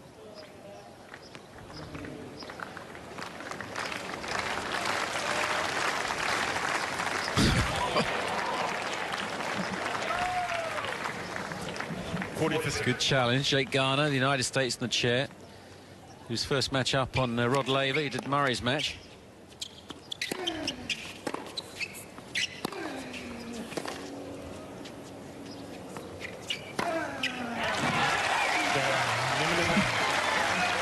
Getting a little bit feisty out here right now.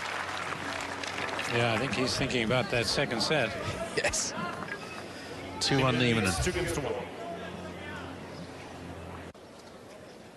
He was out very early, Nieminen. Haas serving. 1-2, third set, 1 set all.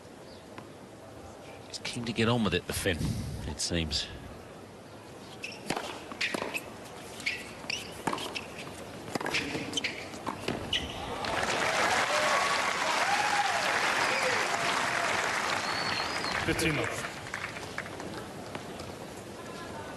Love the way he takes the sideways approach to his backhand, Haas.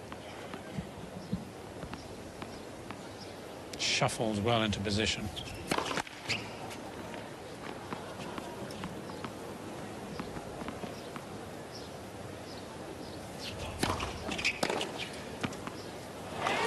Slight miss hit, dropping in. He'll take it. Apologising for it.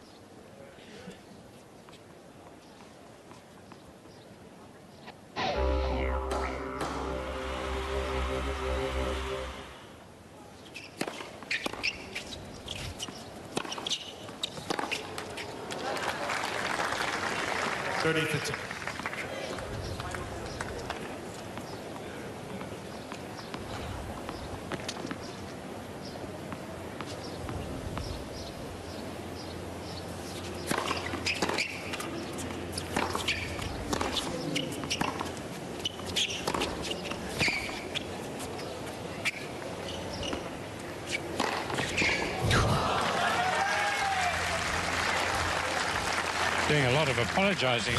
Yes.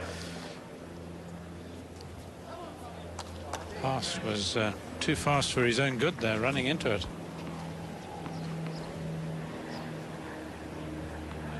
There go the red arrows.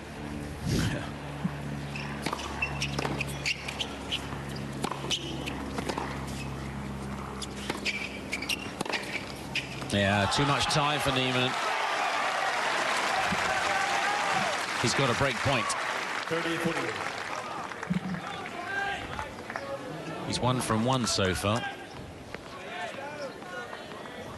Well, is he about to be born again here? Nieminen.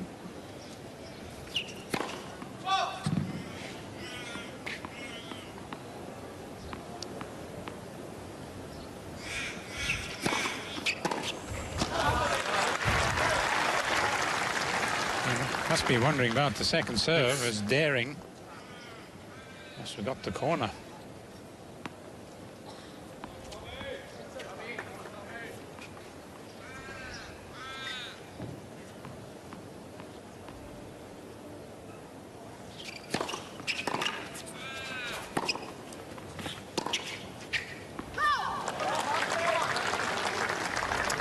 Good run, Haas.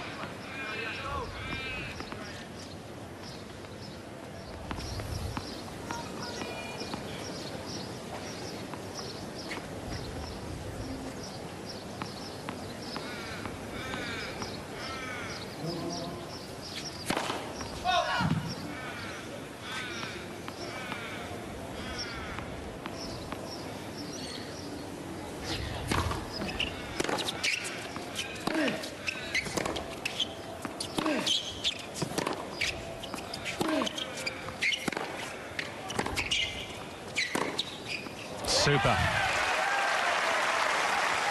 Very early strikes. Deuce.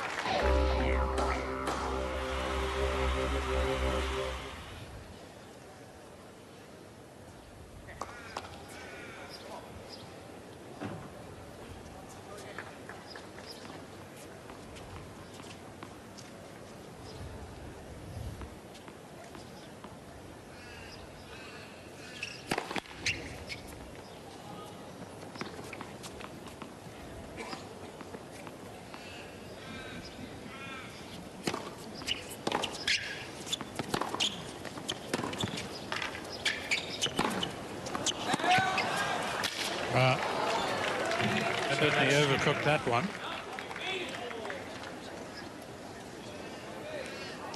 Customary drive volley that we've seen so often over the years from Haas.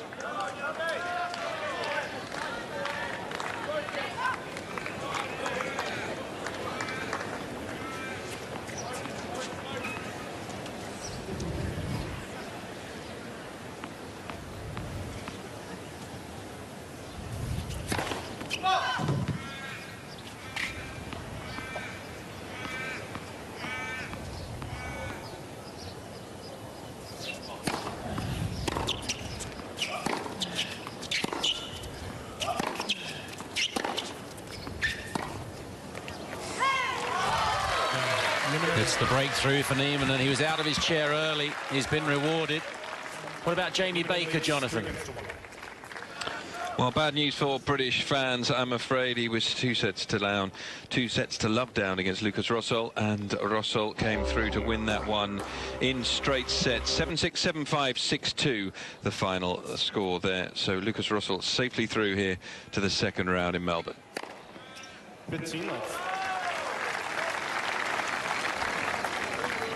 And just a reminder that Heather Watson is playing Xenia Pervak of Kazakhstan tomorrow, second on court 8 after a men's match. You'll see that from start to finish tomorrow on British Eurosport 2.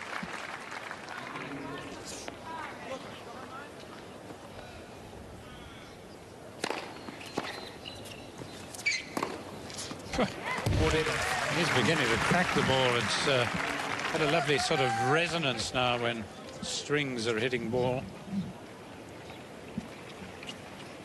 Ball again, second wind. Gave himself a really good talking to, didn't he? Yeah, seems to be working. He's listening. And a love game to extend the lead. Seesawing back to Nieminen in this first round. 4-1 third set. What you might then have, what you can do with it. So 1 set all Haas, 1-4 down in the third set. That first.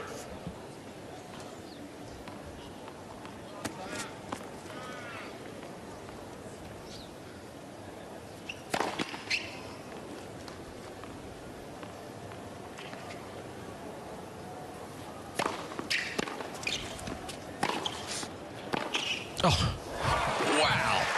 That's the shot of the match. And that was rifled. You could hear it. The crack of it.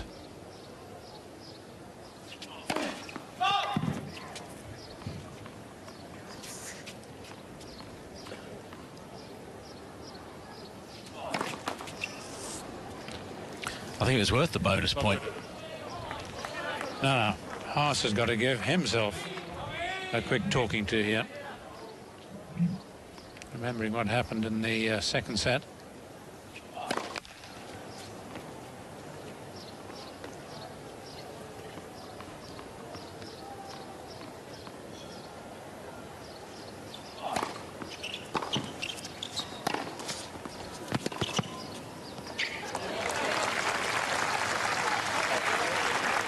It's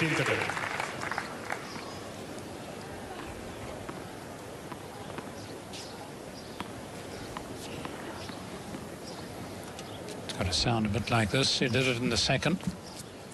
And you can do it again here. You've not lost to this man.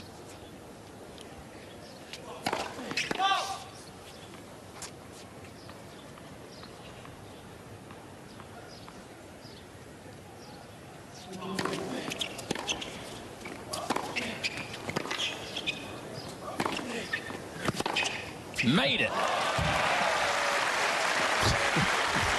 Can't miss. 15-40. 2 more break points. Well, he's a different player, isn't he? Backhand passing shots, forehand passing shots.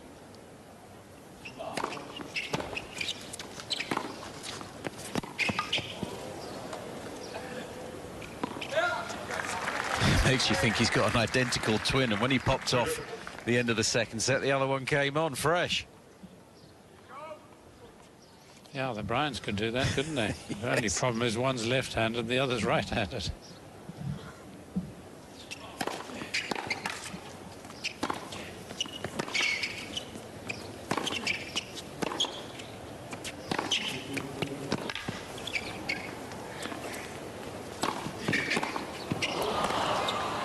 He's got it, but not for the first time. Nieminen has read Haas like a book. Well, this is the best tennis that these two have produced. Both playing well at the same time. Doesn't often happen.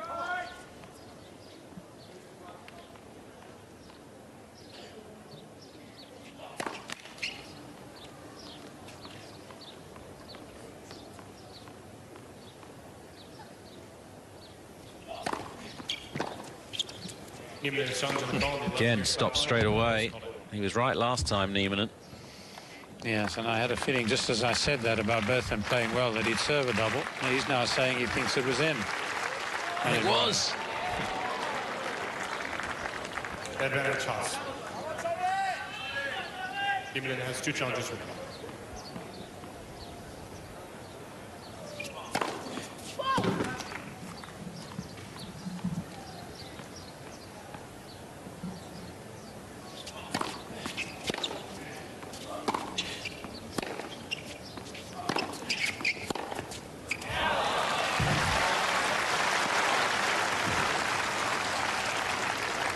Deuce.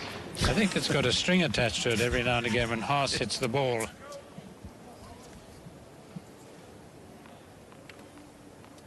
If not a string, a rubber band.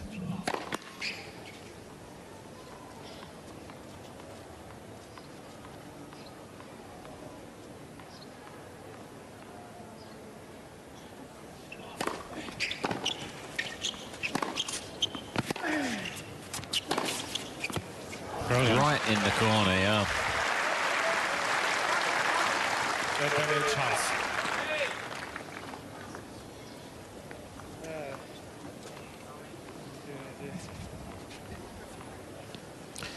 He's getting through some shirts.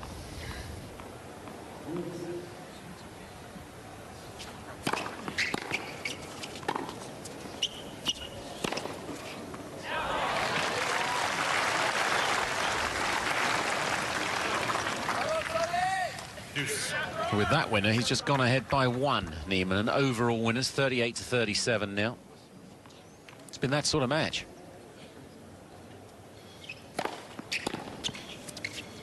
Advantage Haas.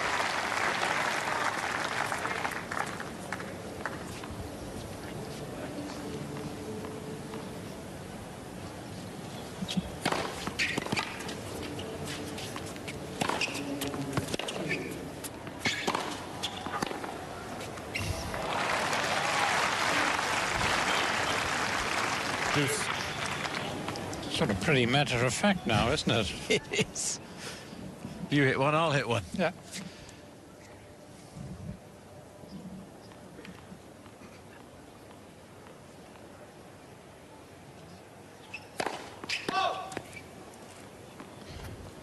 He's won just the 1 more point than Haas at the moment, Nieminen.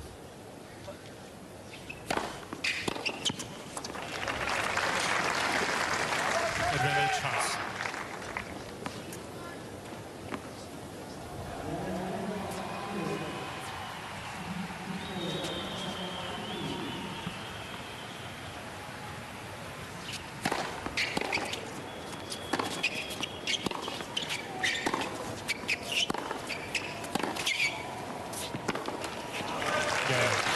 Well held, Tommy Haas saves the break points. Keeps it to the single break. So often we see players struggle to hold serve when they could have got a break. And this is just about where it began to go wrong for Nieminen, of course, in the last set. 4-1, 4-2, 15 love he had on his serve. Double fault.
Close. He thought he made it. Didn't hear the call.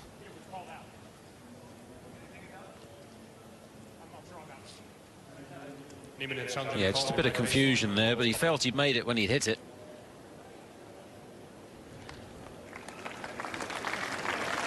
He's right too.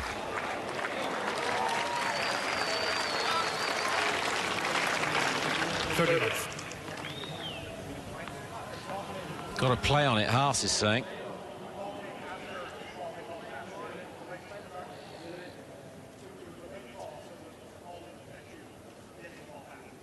Whether you heard that or not, but Jake Garner saying it was a late call, and his opinion didn't affect Tommy Haas's attempt to get that shot back.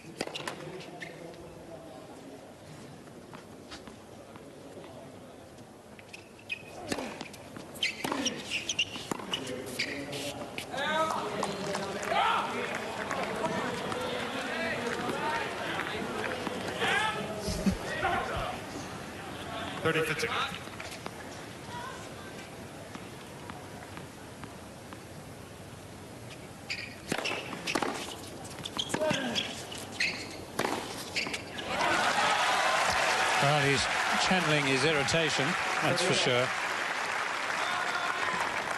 He particularly dislikes the fact he lost the little argument with the umpire.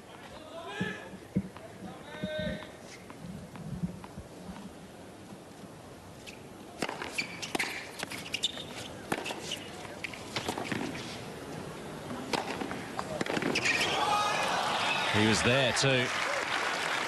He looks a little tight in that overhead, Nieminen.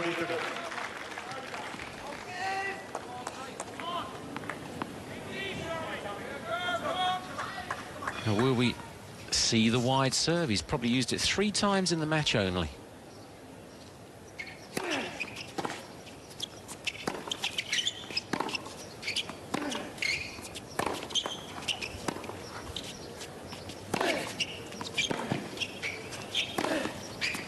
Just wide.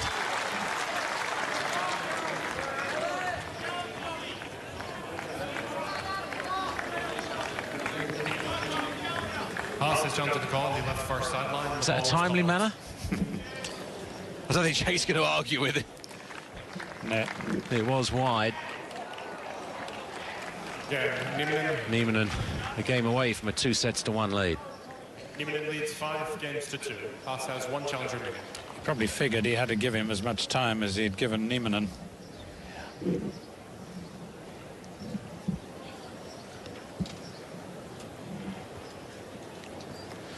Now, if you were with us earlier, you'd have seen some of the match with Cilic on the Margaret Court Arena. That's now finished. Jonathan, with the result. Straight sets for Marin Cilic. Number 12 seed has beaten Marinko Matosevic in straight sets relatively comfortably. 16.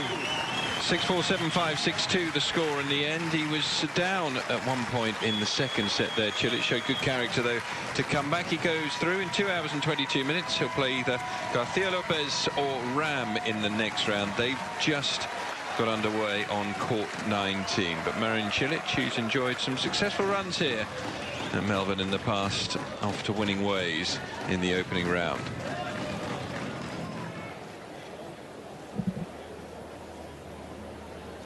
Time. As you mentioned right at the start of this match, watching Haas and the attitude that he brings to his matches at times, it's always a fascinating watch, and then whether or not it's going to be used beneficially for himself. But he's really bubbling at the moment, Haas. Yeah.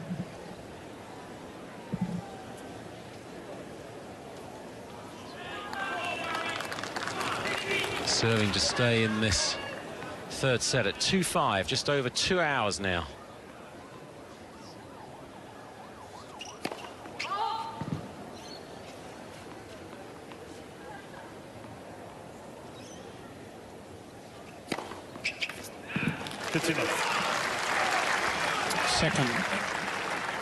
Second serve ace. It's quickened his action. I think it may be as a result of some of his physical problems.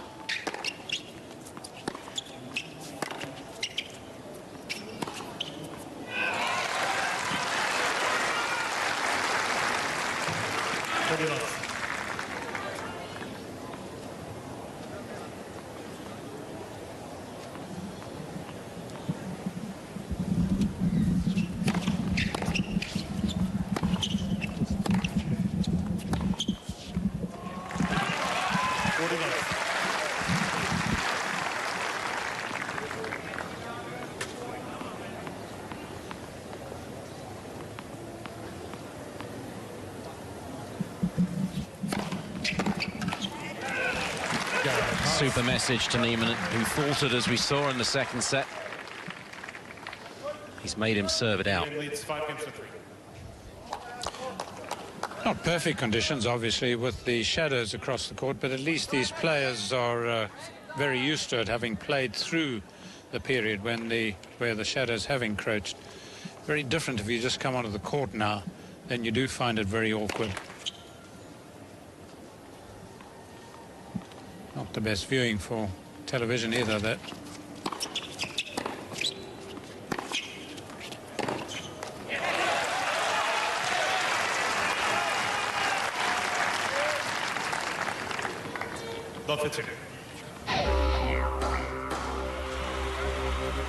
Good win for the Canadian against Robredo of Spain in 4 sets.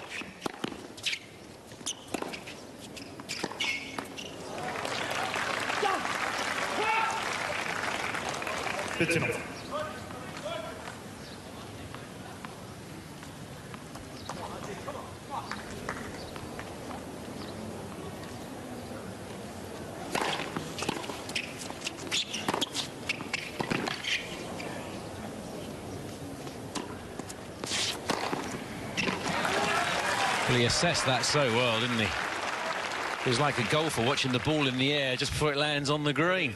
The head going up and down, Nieminen. And terrific snap on it, and of course he needed to, because Haas had anticipated this, the off smash.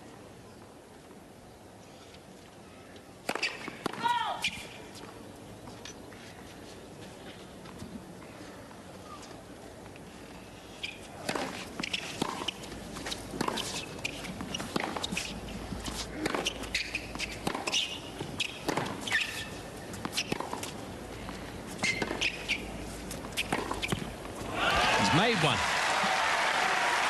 Yes, there have been signs over the last half hour that the backhand's coming more into its own. The only problem is Nieminen's playing that much better. Just his third backhand winner in the match. He's hit 18 off the forehand wing. Nieminen a far more even spread, 14-11 to the forehand.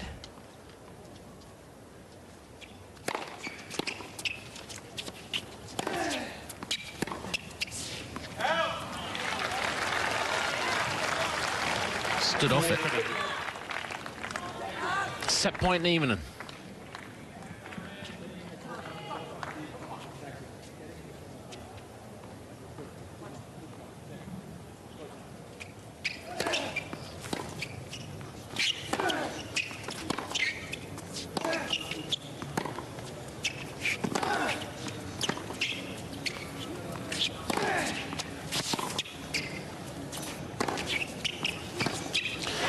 talking to he gave himself at the end of the second set has paid off. Nieminen, who's never beaten Haas, has taken a 2-1 lead. Nieminen leads by 2-1. Change in the commentary box after the break. It'll be Mats Wilander alongside Simon Reed. So here we go then into set number 4. 2 hours and 8 minutes we've been going. Topsy-turvy match. And Haas finds himself once more 1-2 down.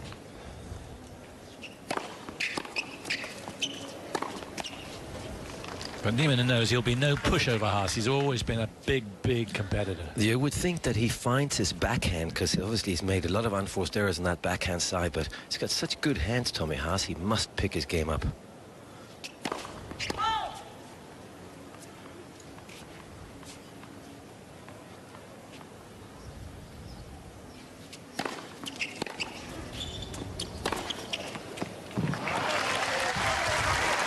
And we remember those shots. Huge ground strokes.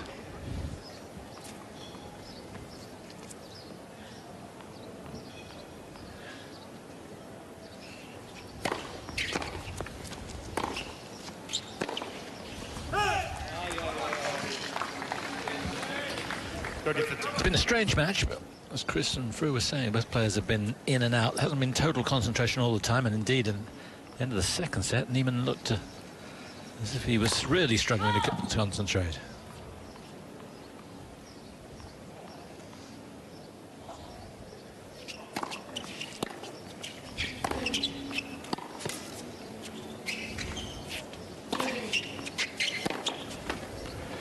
Left the court, immediately dropped the second set.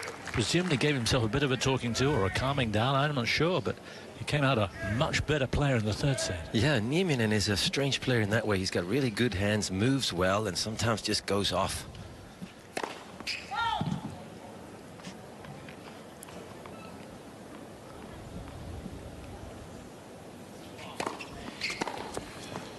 And then he can play at a very high level sometimes, and obviously this surface suits him well, but it's very much up to him very often how well he plays.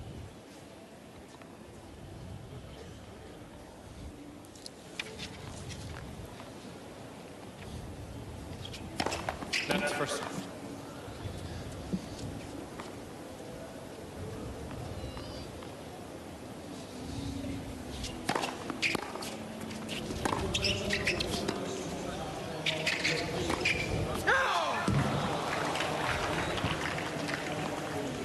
Deuce.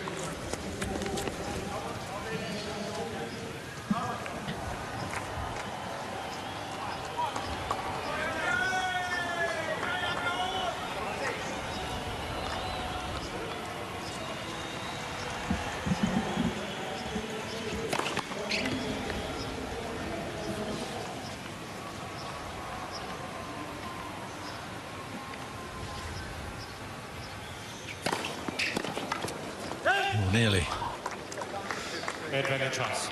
Haas, the oldest, third oldest man in the draw. I think there's 17 players, 30 plus. 34 years of age, the oldest, Albert Ramos.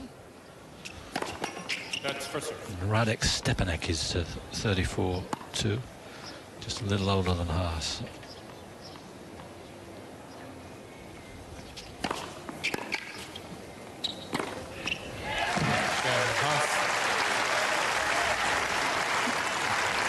And no matter where he's playing, who he's playing, you can never write him off. No, he's got such a fun game to watch too. You really wish he would have done a little bit better. I think he got to 2 in the world at some point, Yep. but he really deserved to would have won a major at some point. And if he would have stayed healthy, he most probably would have as well. But he's still one of the fan favorites, and played some close matches with Roger Federer, I remember, in the night session, Tommy Haas.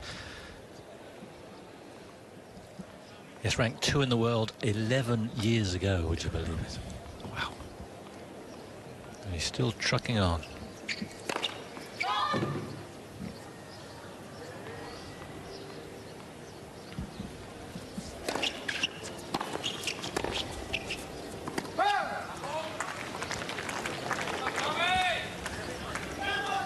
Love it.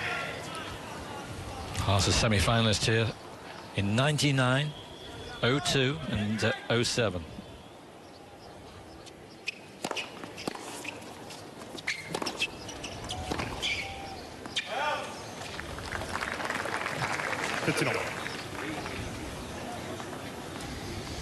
Seems quite calm though here, Tommy Haas. Usually he goes a little crazy.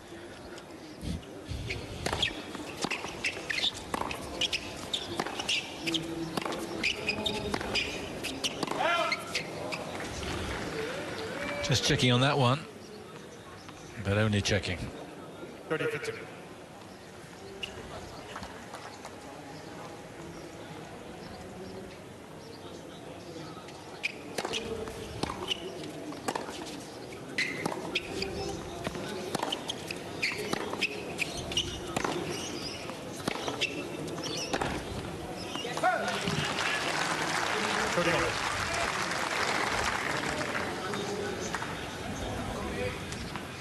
Looks like he's having problems mistiming that backhand a little bit. Tommy Haas is standing up.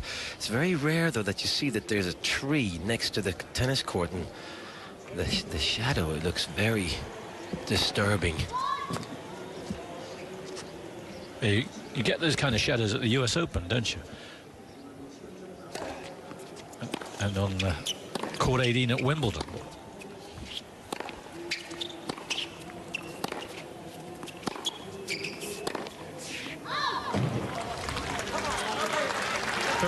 So here's a chance for Haas to take the initiative in this fourth set.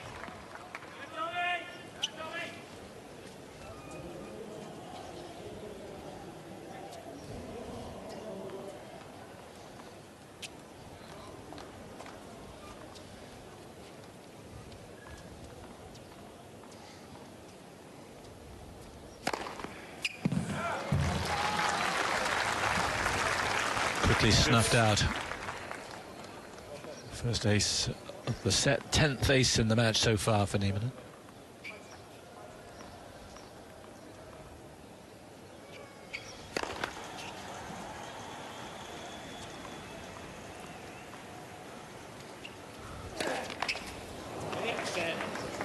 Advantage Haas. Bit of everything at the moment. No real pattern, but another chance for Haas.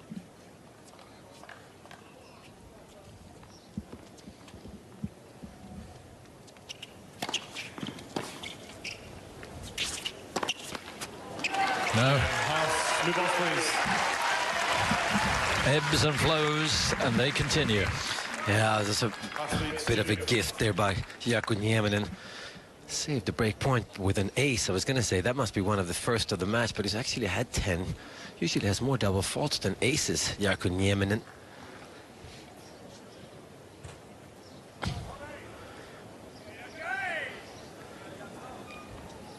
Oh, in the second set, when he went to break down, he just went to pieces, really. Let's see what happens here.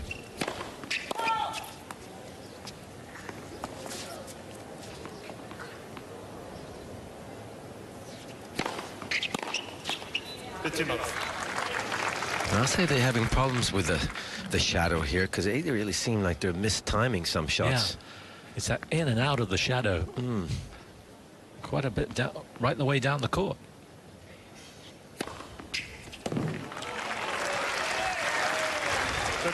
And it doesn't look as if it's going to go away anytime soon. Should be a very big advantage to the server.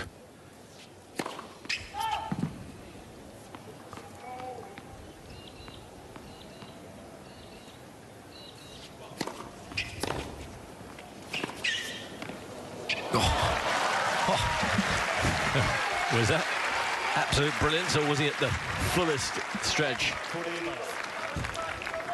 Looked all right. Yeah, he does have very soft hands. He really does, Tommy Haas.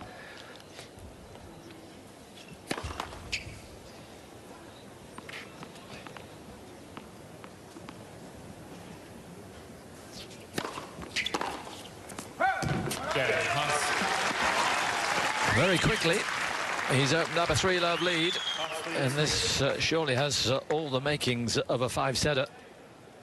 A lot depends on Nieminen.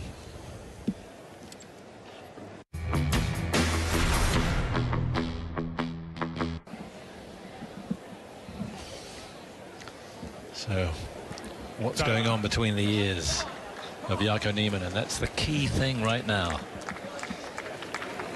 Haas never really goes away for long. But we've seen enough from Nieminen to know there could be a problem there. Is he going to give up on this set? It's only one break down.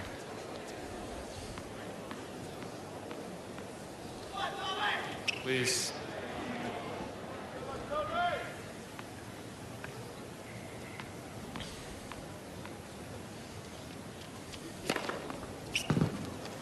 Is that long? Haas is challenging the call on the right serve. The ball was caught in. Give me a long look. It had a look. Obviously, we're watching the monitor as you are. Looked like it could have been long. Good enough. Good enough. Haas has one challenge remaining.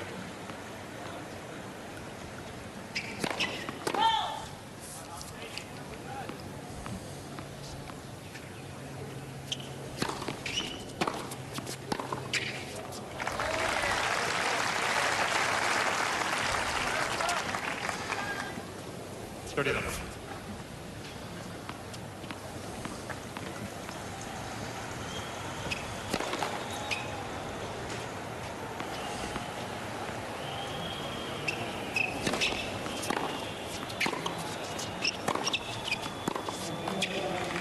Ooh, not really trying for much there, Nieminen. Lazy feet. Yeah, very lazy. Got the first 2 points nearly for free here.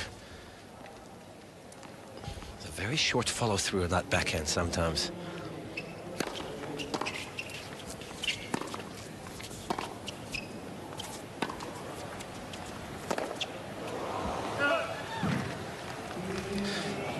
Nearly get the feeling like they're both nearly not trying, but obviously they're both up in age and they know these chances don't come along very often. It would be considered a pretty good draw for both of them to play against one another.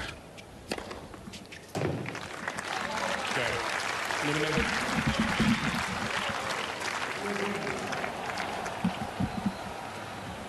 Over on Haas leads 3-1. Eurosport 2, Richard Gasquet is taking on Albert Montañez.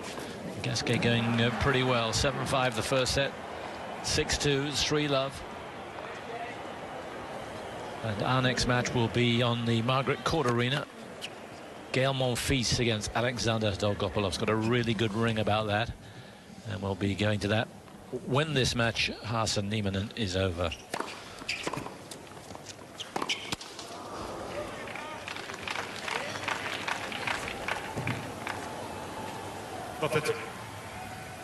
Also just started on Rod Laver Arena, Bernard Tomic, who's been talked up here as a potential winner of the tournament against Leonardo Maya of Argentina. 1-love, that is. So Tomic.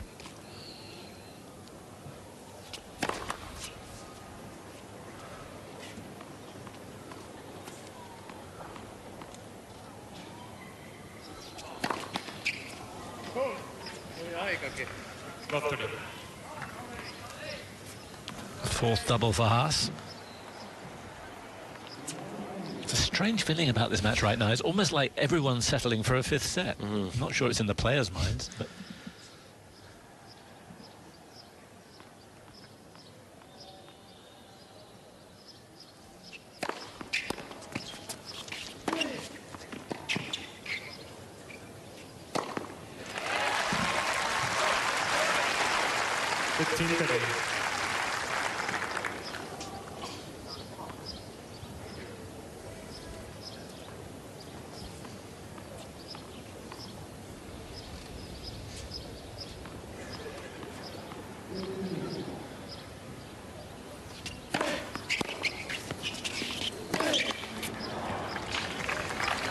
host of errors from both guys.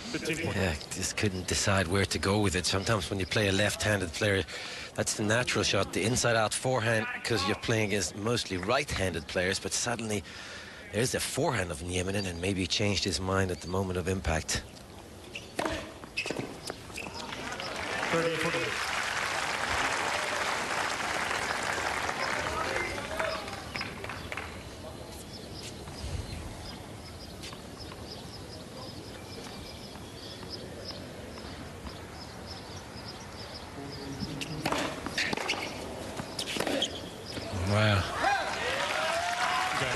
Really lifted up on that. So now we're back level on breaks. Nieminen Haas leads 3 games to 2. nips back in, and it is 3-2. Very strange set at the moment.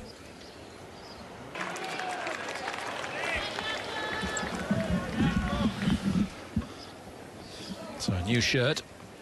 He'll be looking to improve his form. A whole host of errors in this 4th set.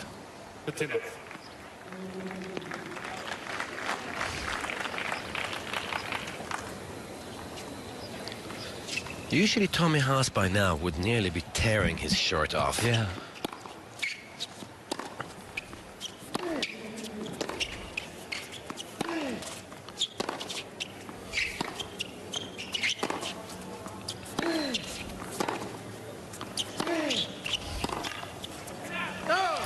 Much better from Haas in that time. And maybe what you said is a good thing and a bad thing. Good thing in that he's calmer, but a bad thing, and maybe it's a sign that he is getting older. Wiser maybe, but older. Very possible.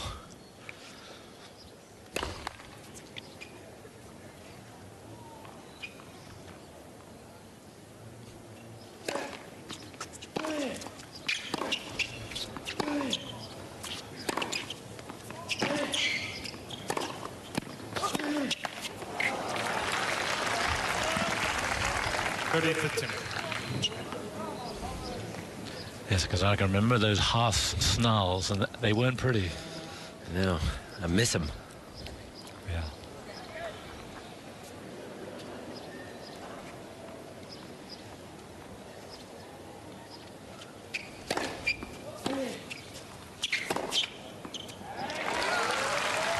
Beautiful. 40-15.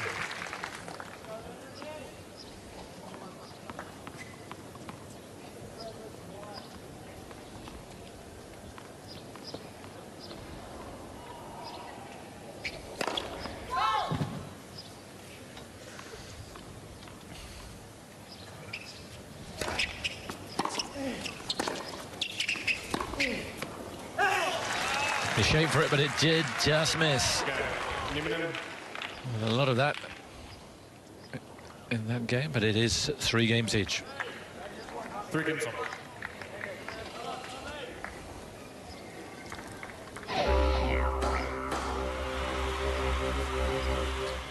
Good win for Ivan Dodic against the first Chinese man to play in this tournament. Whoa.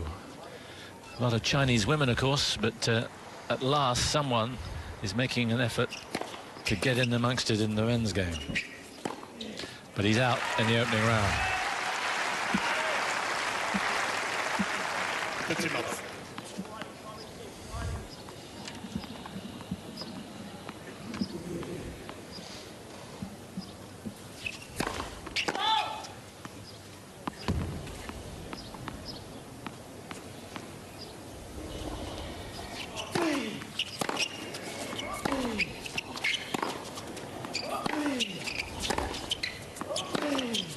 Again, he came up on that. Happening an awful lot. But no reaction. I'm sure he's seething inwardly.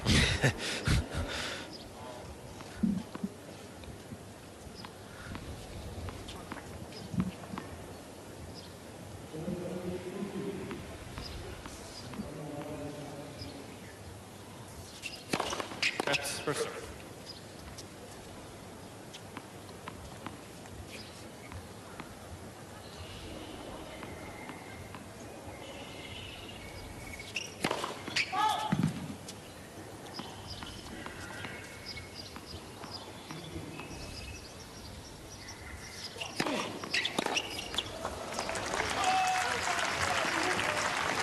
(30-15).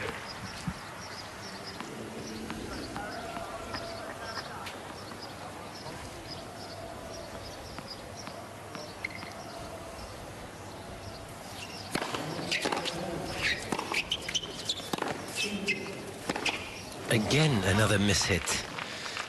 I'm not sure if the ball skids through the court and through those shadows. I was watching an outside court before. with Marcel Granollers against Zemila, and wow, it seems a lot faster on the outside courts than the bounce is here on the Rod Laver Arena, Margaret Court Arena, and Hisense, and even these show courts. Is that because the sun gets directly on the court for a lot longer? I'm not sure why, but sometimes they don't resurface all the outside courts every year. Oh, surely not.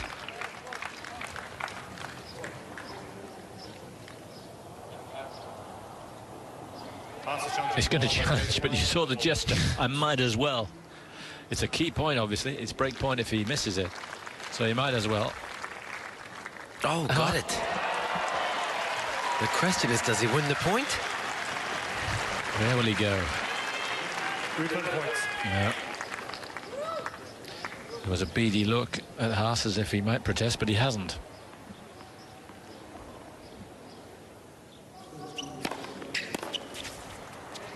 If there's the smallest doubt, they always do replay the point. 40-30.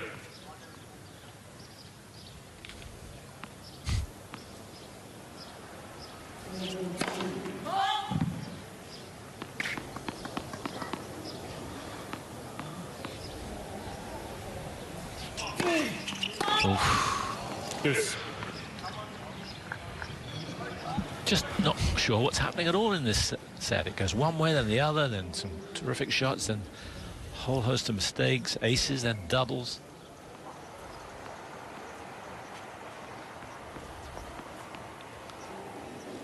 Yeah, we're only halfway through the set.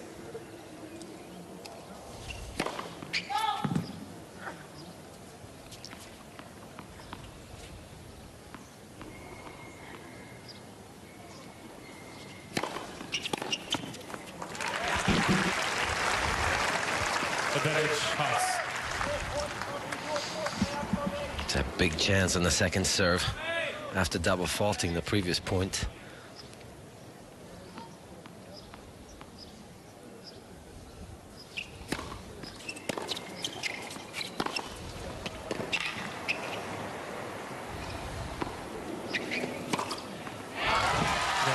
Well played.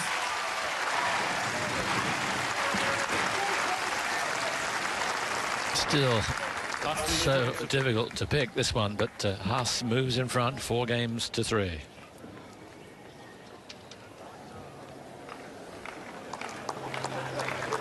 And over on Rod Laver Arena, it's 3-2. Tomic and Leonardo Meyer with serve. Meyer at 2-3 now.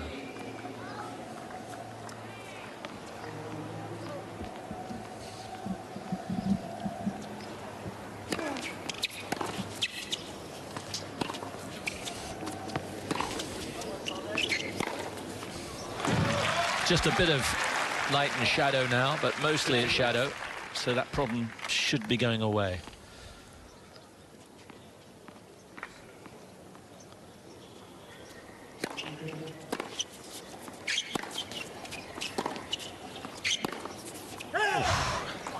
Badness. Yeah.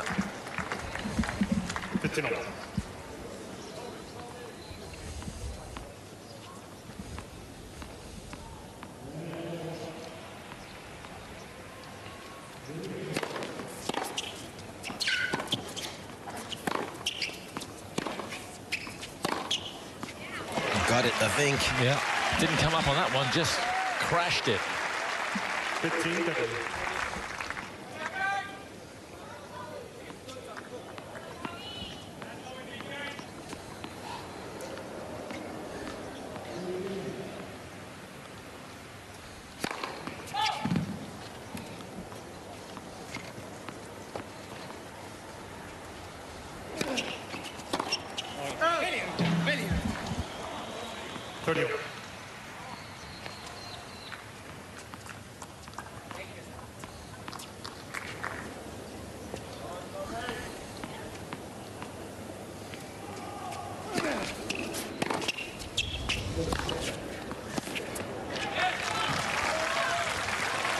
Must have been a line ball. 40-30.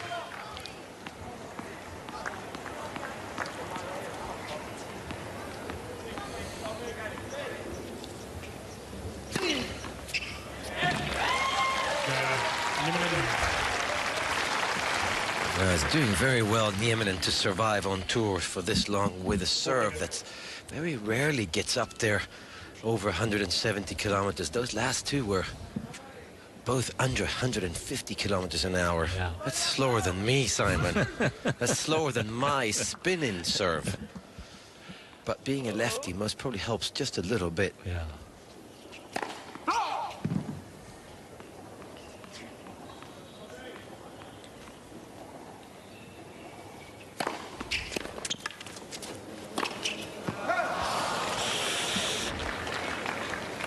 So wasteful. And no reaction. No reaction. It is very strange to see Haas like this. Nieminen seemingly gesturing, I should be on top here. I should have had this done by now.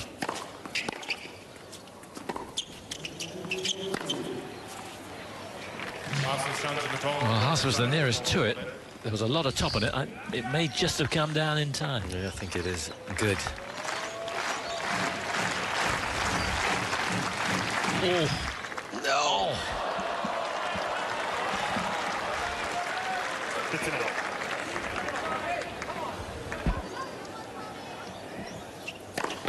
That first serve.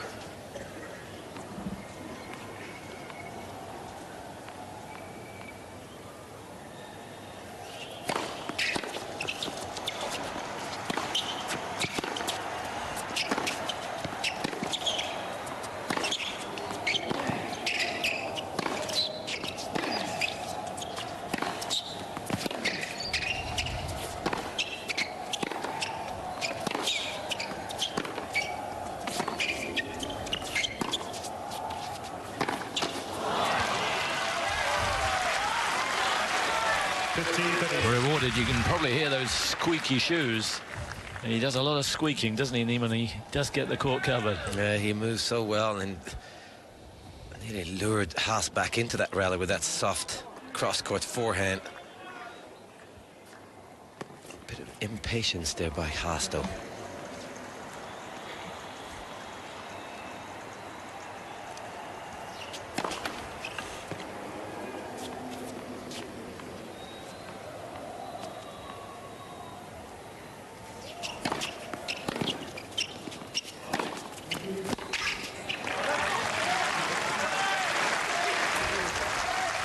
Third row.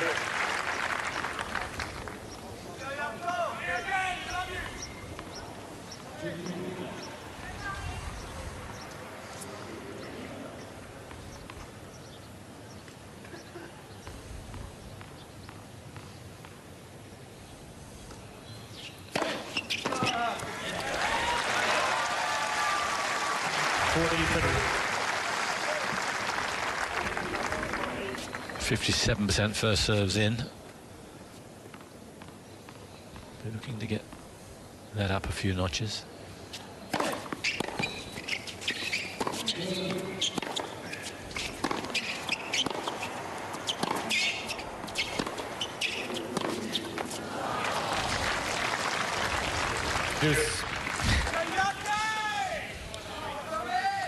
Mellowing out with old age, Tommy Haas. We're both looking at him. We cannot believe that he hasn't erupted yet, because there have been so many occasions in which you'd have expected him to, even wanted him to. Yeah.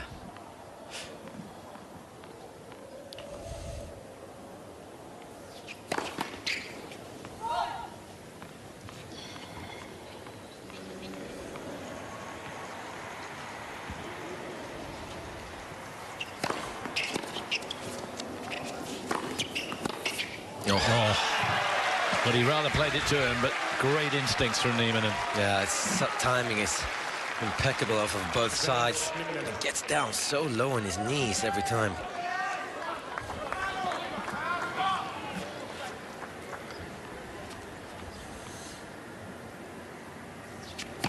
That's first serve.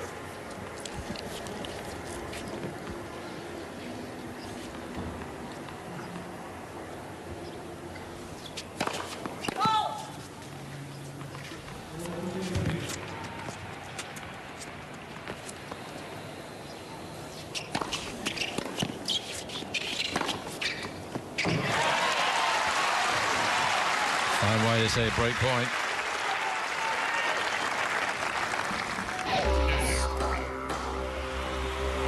Confirmation that Richard Gasquet's through. He's beaten Albert Montañez in 3 sets. Got easier and easier.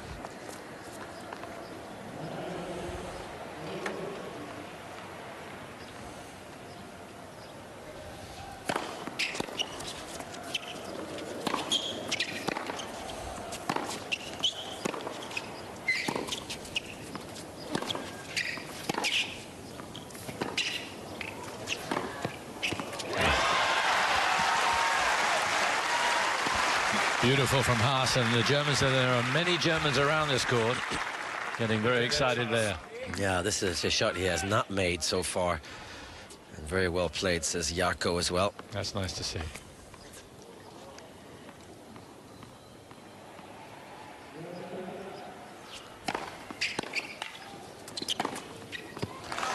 Wow. Big hitting from Haas, the forehand in a very good working order there, despite all the mistakes. He's a game away from taking us into a 5th set.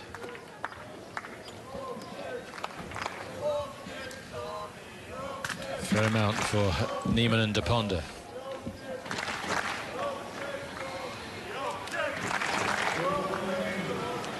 I can tell you that on Margaret Court Arena, it's 4-all, Monfils against Dolgopolov. We'll be going to that match later, but at the moment, it's on British Eurosport 2. Monfils Dolgopolov 4-all.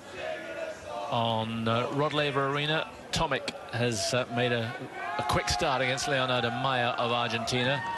5-2 up he is in the opening set.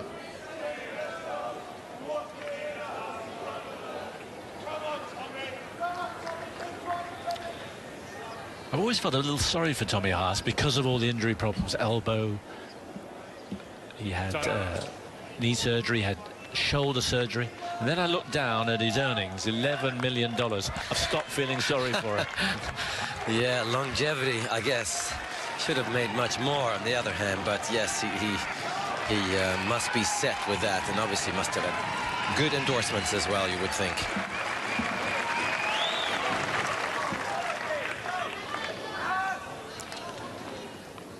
Nieminen then serving to stay in set number 4.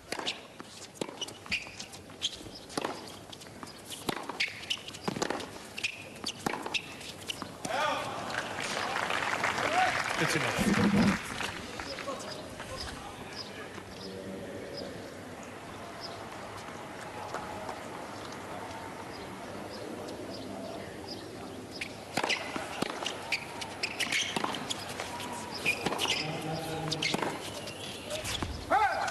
At one stage, Haas missed 15 months. He was out 15 months with shoulder problems, surgery.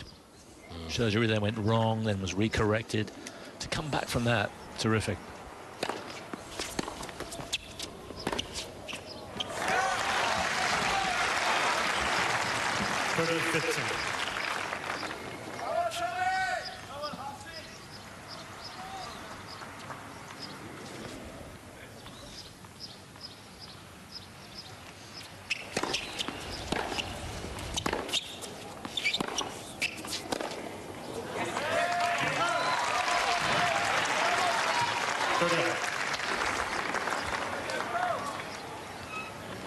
Stats still running in parallel.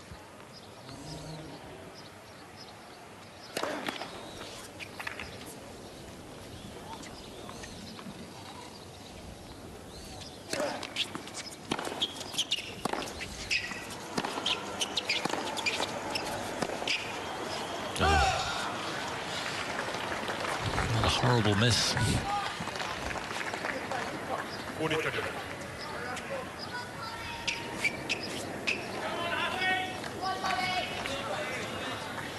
We're just checking that, make sure it is Tommy Haas. Yeah, I've never seen him like this.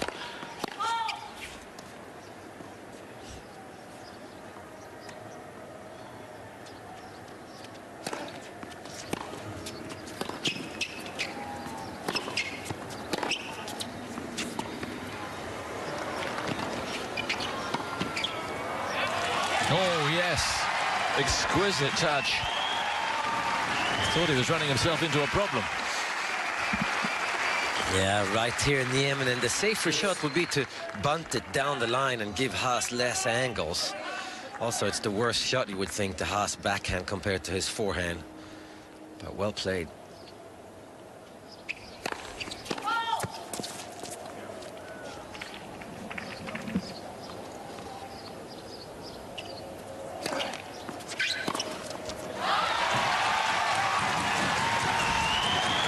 Here's his chance again. Did well there, 112 kilometers per hour, that second serve. But still, Haas, good movement to get around it. So set point to take us into a decisive set.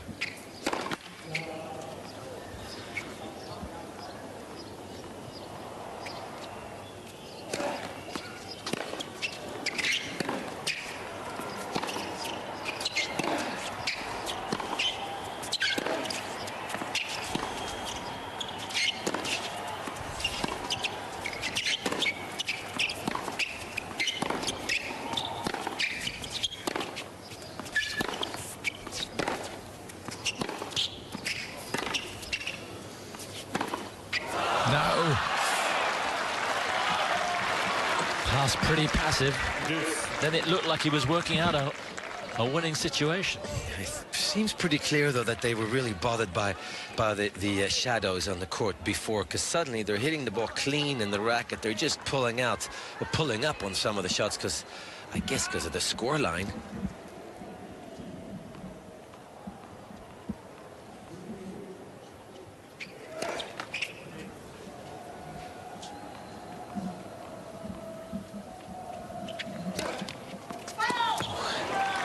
Nieminen is challenging the call on the left serve. The ball was cut out. Never quite be sure whether it's a smile or a grimace from Nieminen, probably a bit of both.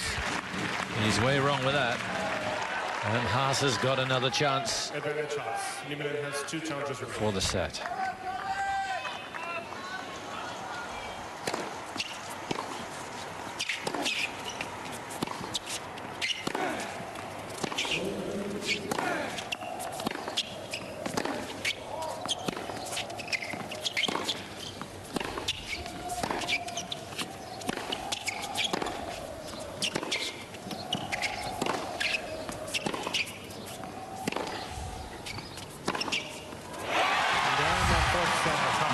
Well, he missed the first one, but he wasn't going to miss again. Tommy Haas takes the 4th set after 2 hours and 49 minutes. We're in for a decider here. So we're level once more. Twice Nieminen has been a set up. Twice Haas has pegged him back. And that's just the difference between them, 5 points.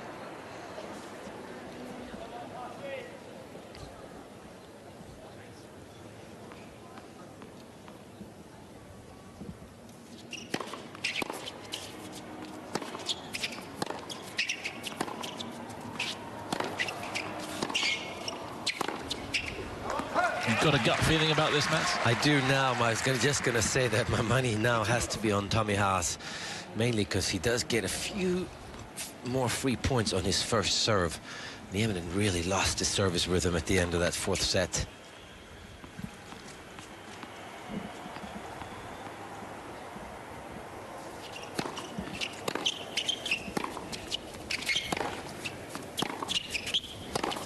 And is it a good thing or a bad thing for Tommy Haas to be this calm? I'm not sure.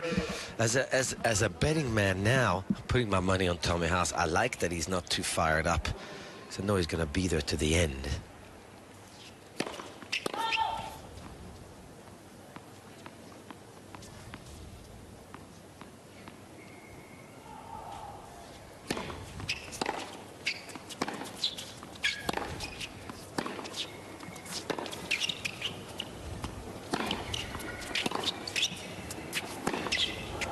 I was just going to say his forehand's working a treat, but that was as bad as it was early in the 4th set.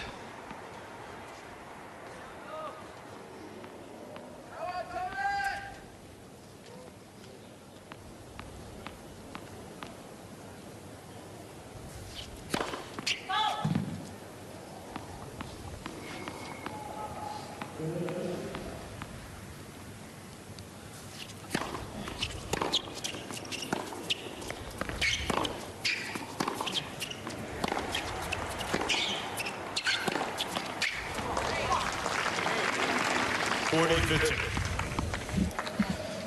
Nieminen is getting pretty fired up. Sorry about the language. You may not have picked it up.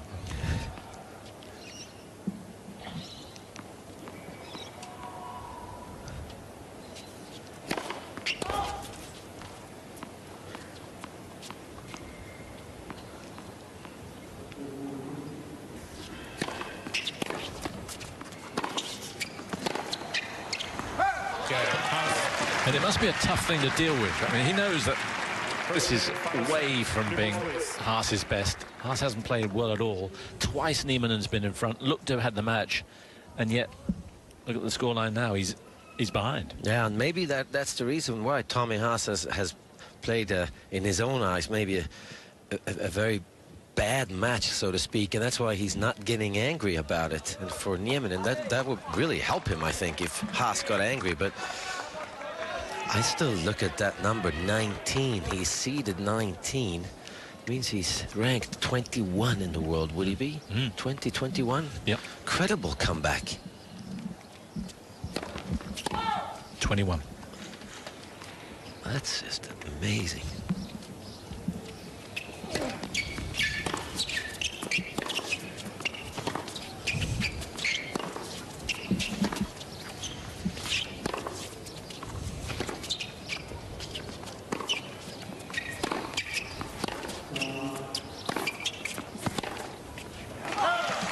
Yeah, he started 2012, ranked 205, and ended at 21.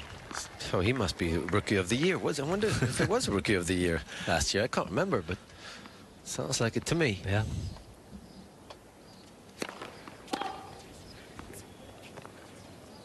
Won a title in Halle. He beat Roger Federer as well. He did get ATP Comeback Player of the Year. He did. I mean, Comeback Player of the Year, yes. It was his 13th career title. He was the oldest ATP winner since Santoro won in Newport in 08. That's first. Halle title, Hamburg final, Munich semi-final.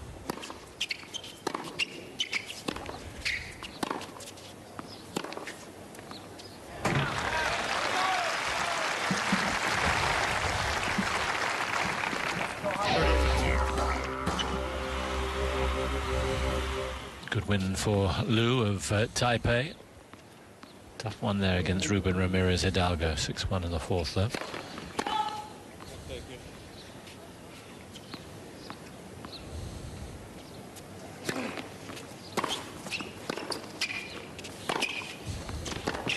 Oh. 40-15. So many options with that two-handed backhand. It's just a little flick. And again, it stays very low. Brilliant.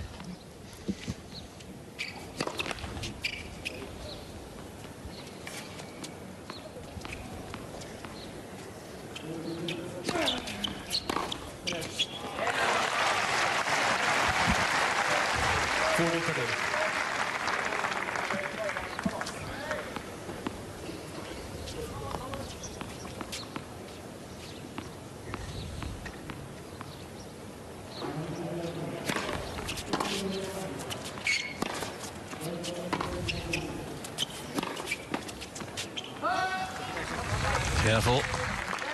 Deuce. Couple of bad points from Nieminen, and Haas has got a sniff here.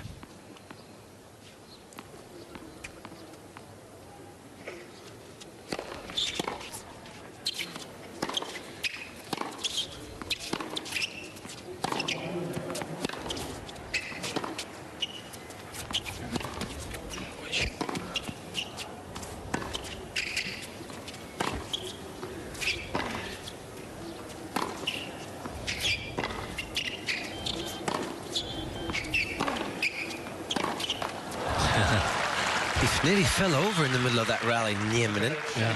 Twisted an ankle, or? Yeah. The left ankle, he's still feeling it. Haas is pulling him wider and wider. In the end, he couldn't resist going down the line.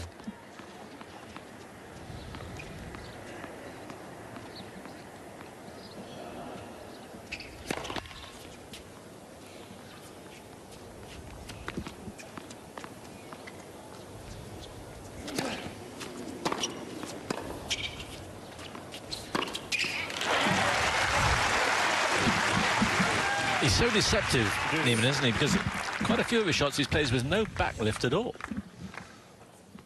Yeah, he's really good at anticipating where his opponent goes and absorbing and using the pace.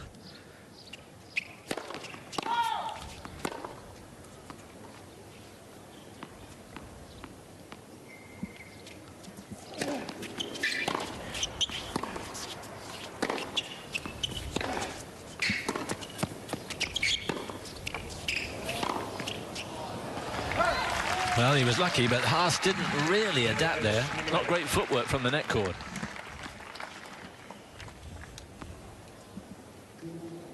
He's a really good sport, Nieminen, and again, the hand up in apology.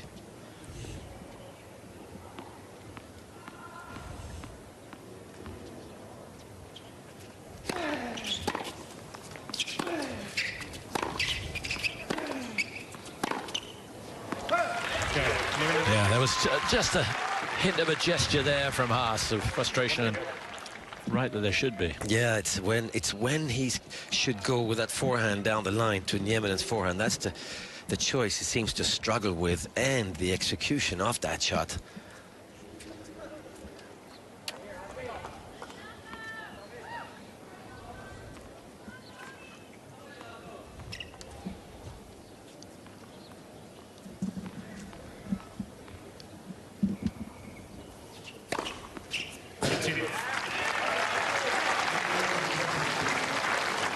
Must have been a lovely sound. Only 174, but 16 aces now.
So a comfortable service game from Haas. He'll welcome that.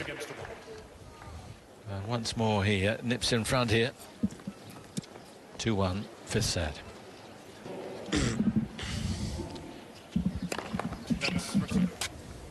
That's the situation. Set number 5. Pays your money and you takes your choice. That's, and I just fancy Haas here, though.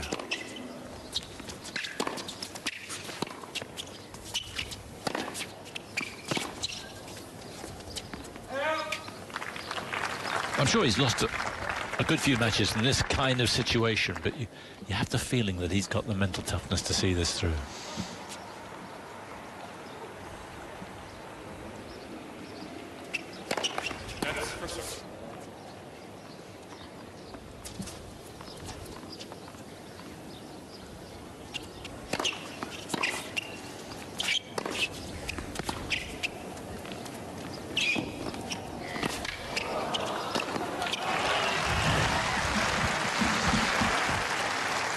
You feel that Nieminen might not raise his level much, but it must probably stay the same pace here, whereas Tommy Haas can raise his level up for 5 or 10 minutes in the middle here somewhere. But then again, Nieminen is a few years younger.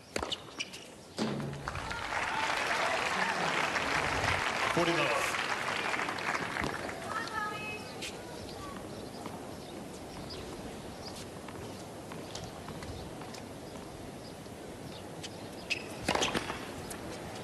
Set for serve.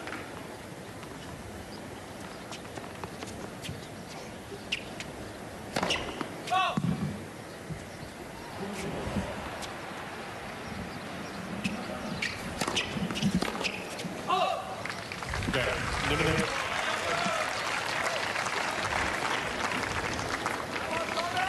Two sets all, 2 games all. 2 games all.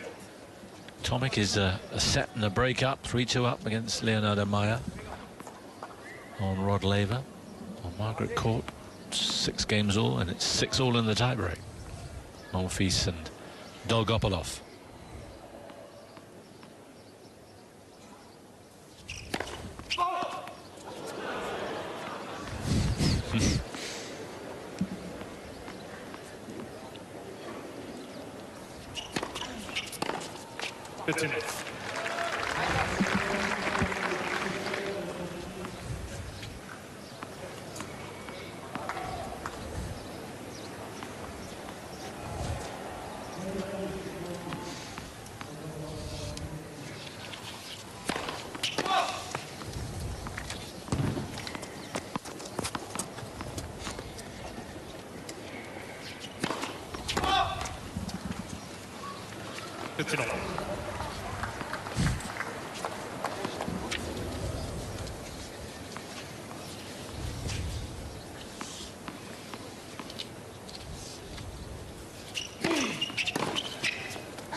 Purposeful stride. Yeah, 1 or 2 fins around the place.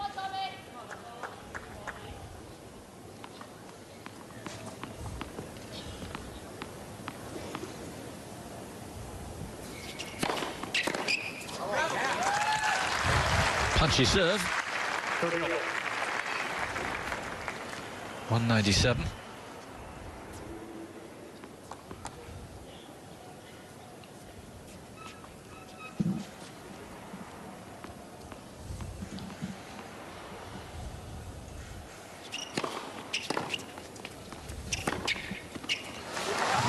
And that rode home as well. 40-30. Still not really consistency, Haas, but he's playing well on the big points. A little shaky on that backhand too, looked.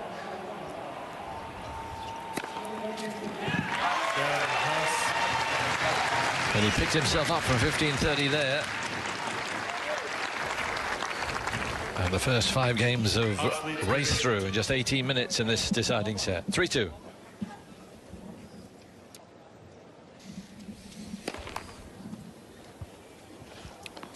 Opening point of this 6th game.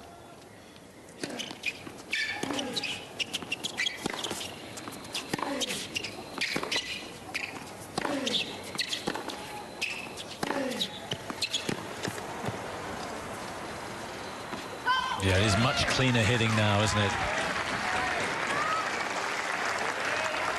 Haas just adds to the pressure.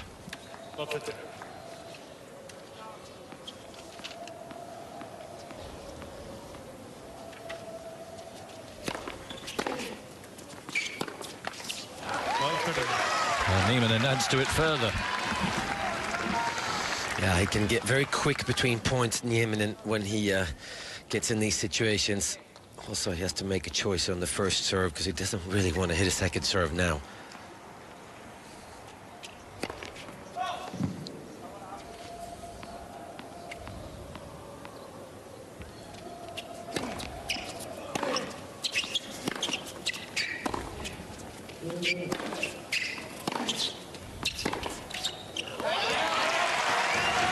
This is meltdown at the moment, and Haas has 3 points for the first break of this set.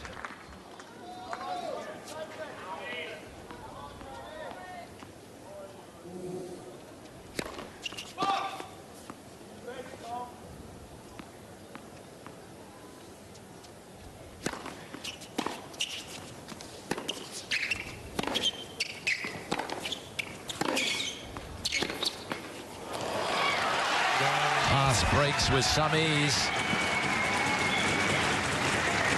And he's looking good now. Over on Margaret Court, Dolgopolov has taken the set. Here's Jonathan. Well, as anticipated, Simon, it's been a nail-bitingly close encounter between these two. Gael Monfils against Alexander Dolgopolov, but the Dolgo's taken the first set 9 points to 7 in the breaker after saving a set point when he was serving at 6-5 in that tie-break. So Alexander Dolgopolov is in the ascendancy, and he's just taken the opening game of the second set, but still no breaks of serve there, and long endurance rallies like this one, which eventually decided the set, have punctuated this one so far. Dolgopolov in the lead, but also in full awareness that he's in for a real battle there against Gael Monfils. Back to you, Simon. And on Rod Laver Arena, Bernard Tomic taking a stranglehold on the second set. He's a double break up 5-2, having won the first set 6-3. Can Haas finish here?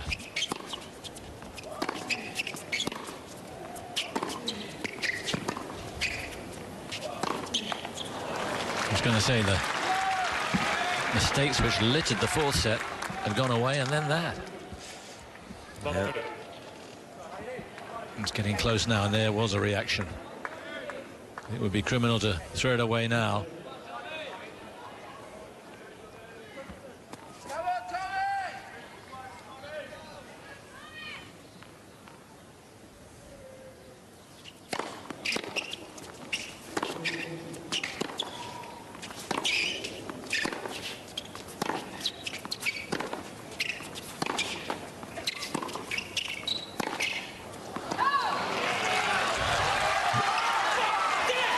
At last. He's been saving that up.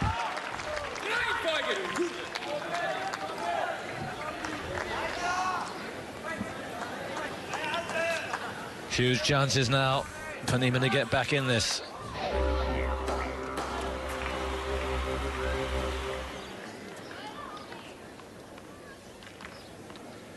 So another German through, but will this one go through?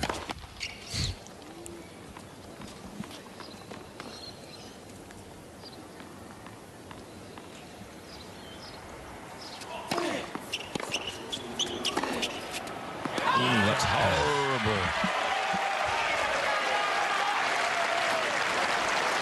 I have to say, the old Tommy Haas wouldn't have let that happen. Not quite as easily as that. And we're back where we started, on serve at 3-4.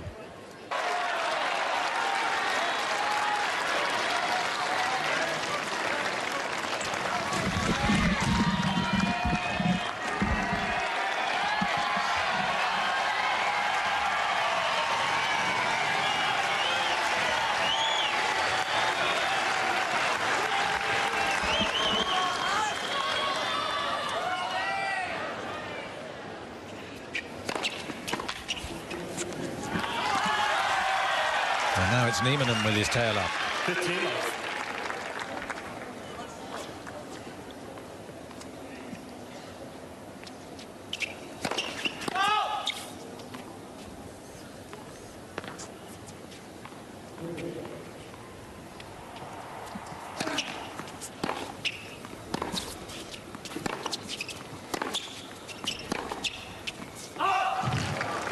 Very close. It's all going so rapidly against him. 30.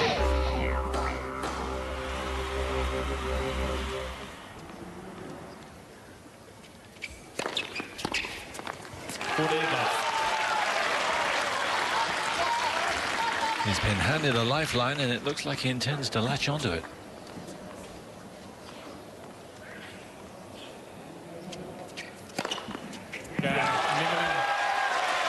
Huge serve. It is quickest, 125 miles an hour, that is. Now, Tommy Haas, who was at last beside himself during that last change round, shouting at himself, throwing his cap into the floor a couple of times. Can he get it together here?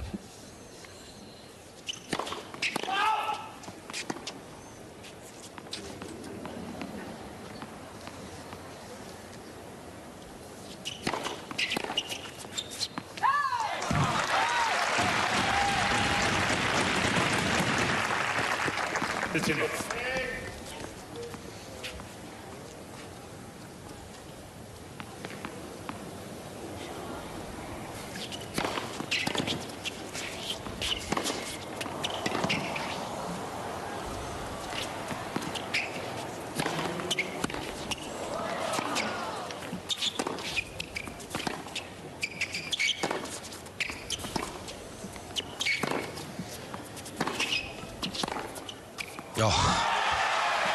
What a bright, crafty tennis, though, by two very experienced players.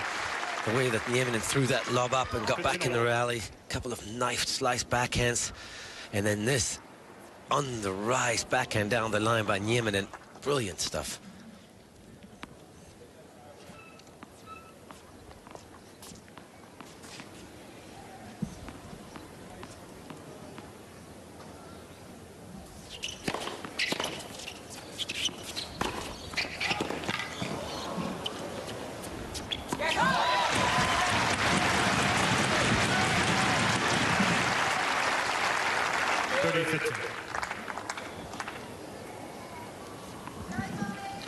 So German supporters who looking a little anxious at the moment.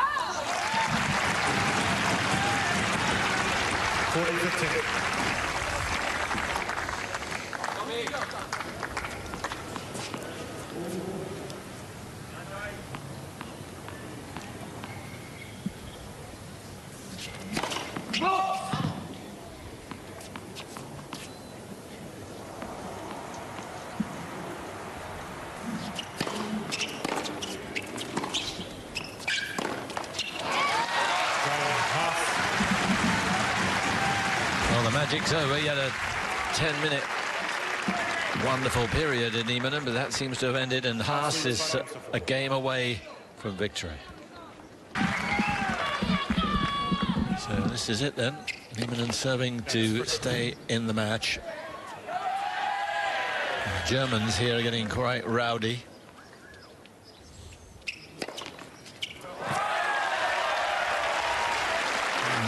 Little sprinkling of Finns responding.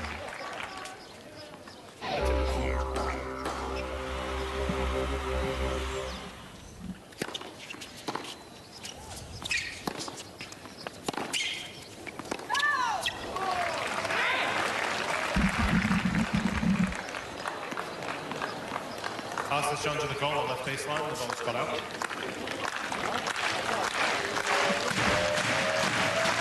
I don't know who he's talking to. He's right. It looked to almost everybody else that it was a foolish challenge, but no, Haas had got it right.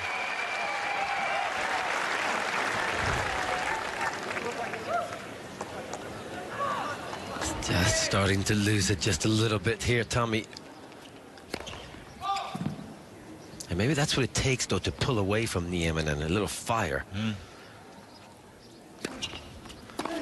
Oh, that had hit me written all over it.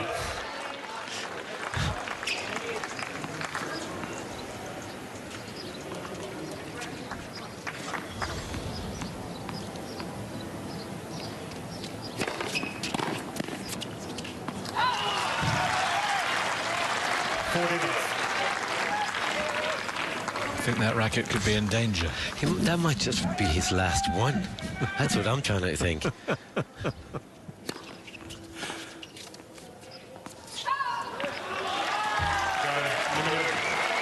Not a great game. Nieminen holds with no problem at all.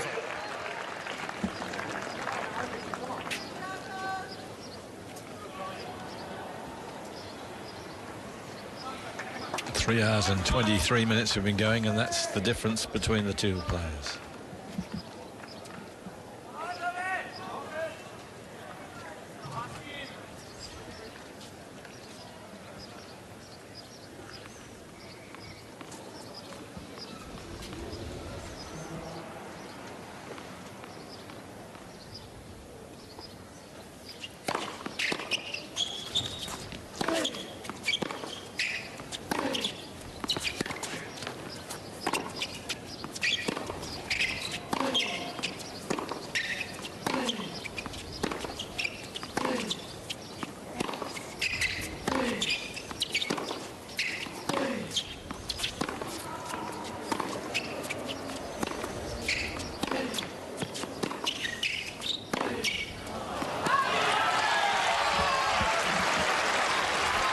After all that.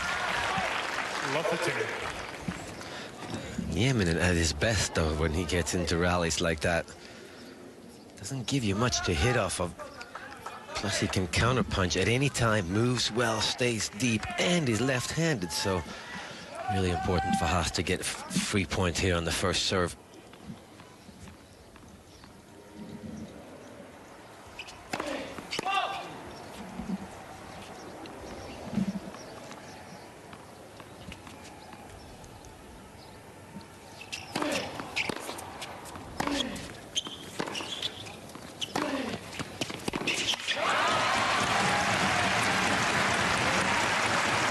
Kept control of the rally impressively there. 15-all.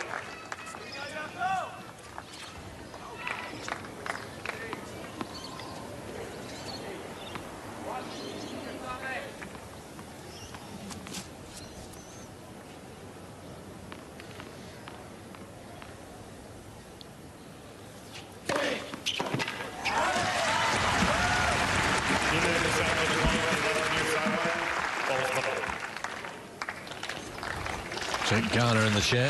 Hawkeye's been busy.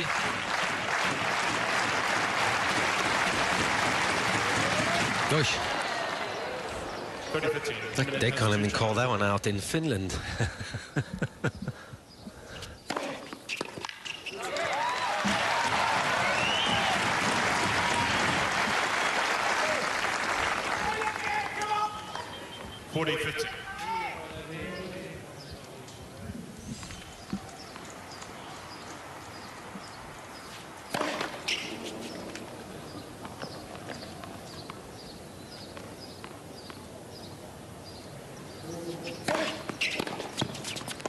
How about that?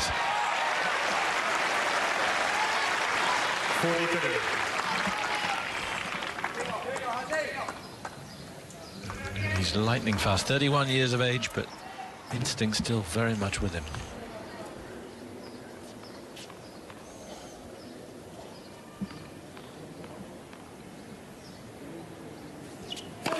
That's first serve.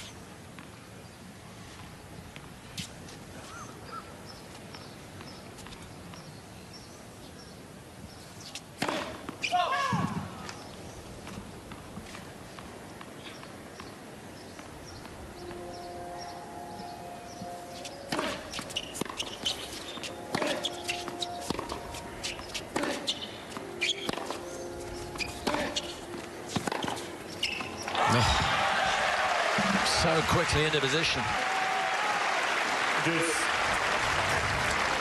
Seems to be very hard to read Nieminen's forehand sometimes. The fact that he adds a little extra, a little topspin, goes down the line for the winner. Haas is not ready at all for it. No. Thought his backhand looked reasonable enough, Haas, but wasn't even close.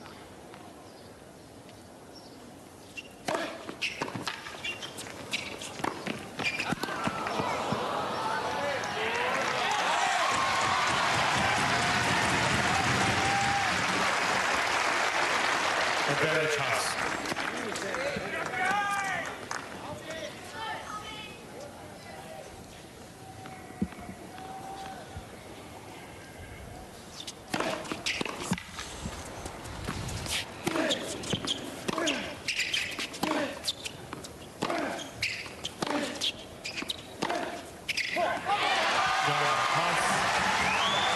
More of a battle, that one, for Haas. But he digs in, and once more he's a game away from a place in the second round.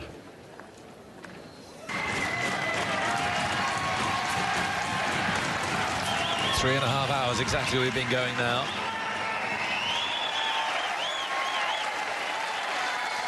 Nieminen serving for the second time to stay in this.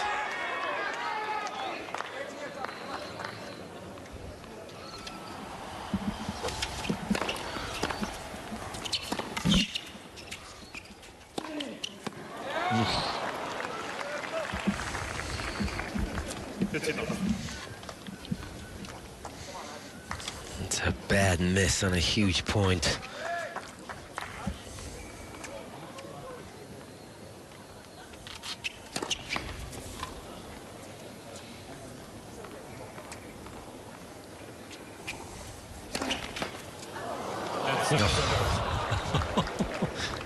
Took an age to decide.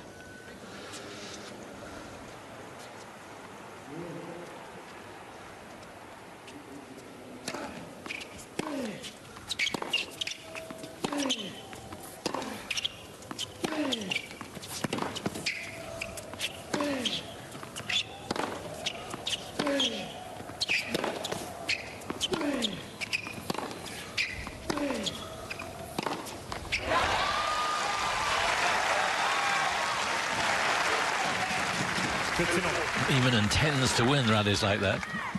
Yeah, tighten up on that last backhand a little bit, Nieminen.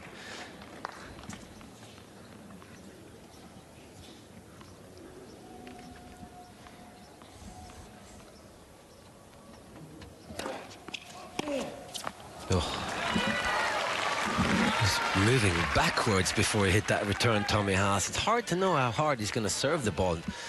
Nieminen, that was 90 miles an hour.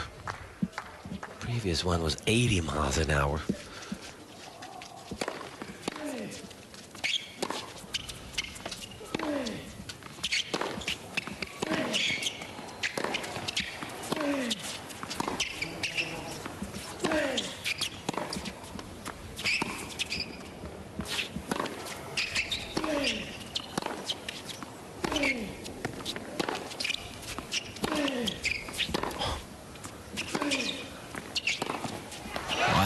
Very physical rally towards the end of this match. And again, it's Haas who wins it.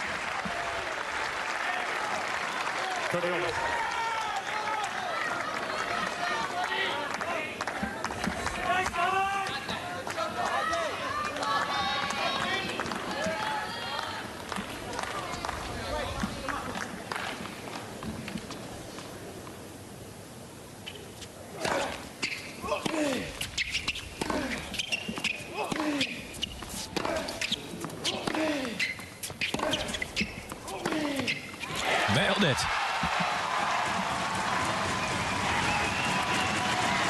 Haas on the brink then of a big win for him. These days, anything like this, he will take. 30-40. Match point.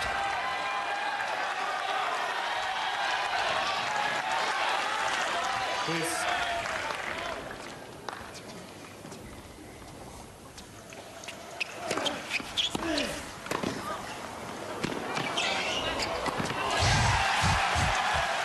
Now, why would you throw in a serve and volley suddenly like that? Only Nieminen himself knows. And it was perfectly the correct decision. Wasn't a hard serve.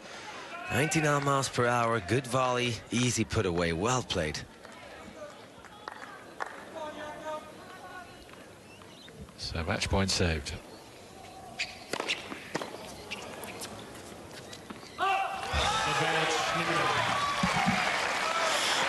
Amazing.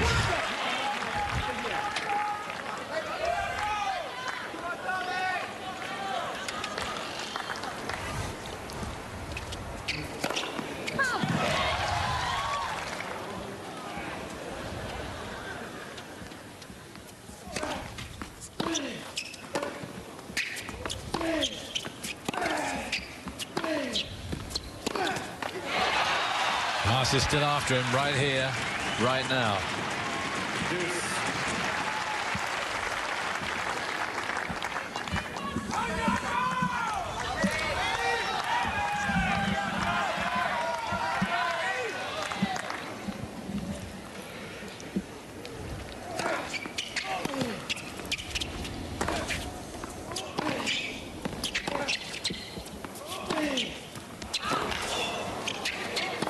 No! Having gone out of the corner and set the point up. What on earth was that? He could have left that one to bounce, it seemed. Nieminen was way out of the court. Should have been match point. So the Witcher point to take us to 6-all. No tie-break, of course, in this fifth set here in the Australian Open.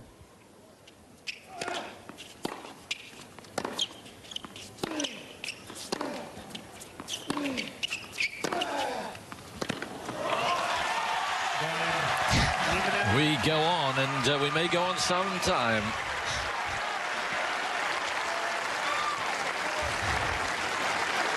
Plenty of reaction now from Haas. It took a long time coming. Yes, you wonder what has been going on in his head and his heart, but The number of challenges for both players is reset to 3. I get an extra challenge as well, of course. Well, what do you think of no tiebreaker in the 5th set, Simon? I think, for me, there should be a limit at some point. I don't want what happened at Wimbledon 2 or 3 years ago to happen again. Maybe at 8-all or 9-all or something. Yeah. Is that what you think? That's what I think. Or 12-all or something where you could finish it and it'll add another hour, but not through 2 days.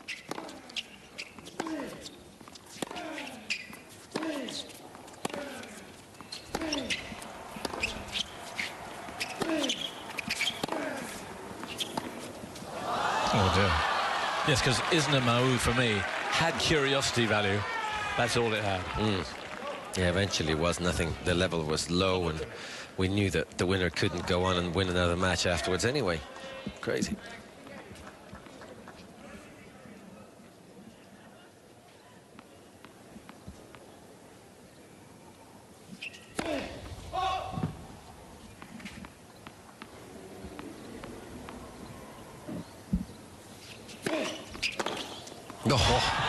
Oh.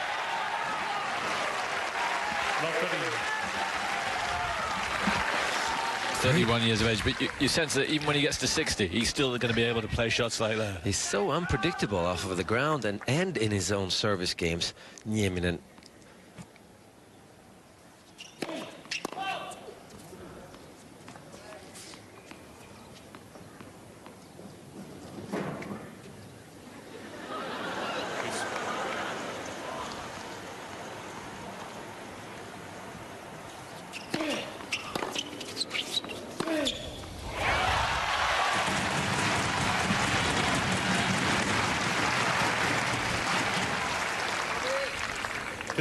He's working that forehand much better. He's missed a couple of crucial ones, but for the most part, he's making them a lot more consistently than he was.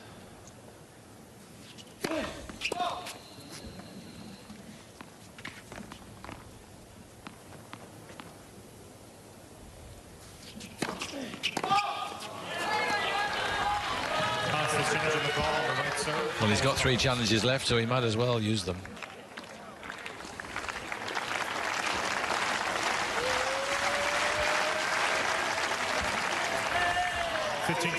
Haas has 2 challenges remaining. So 2 break points for Nieminen.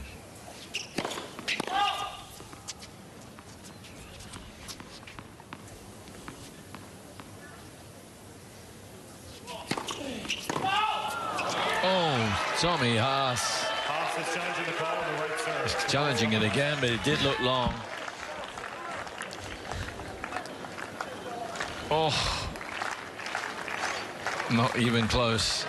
That's a dread after all that he's done to get back in this. To miss 2 second serves. No topspin at all, just slice. And Nieminen once more has the match in his grasp.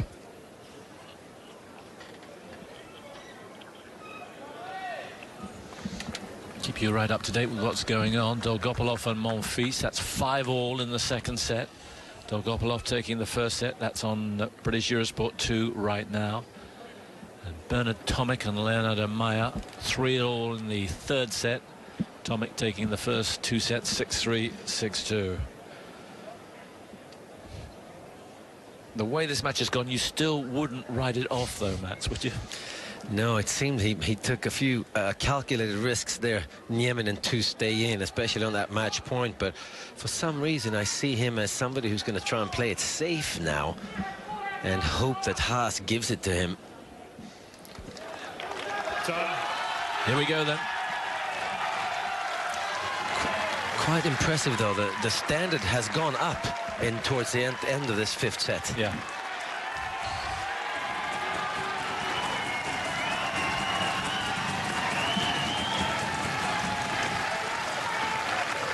Really great atmosphere out here on this show court 3.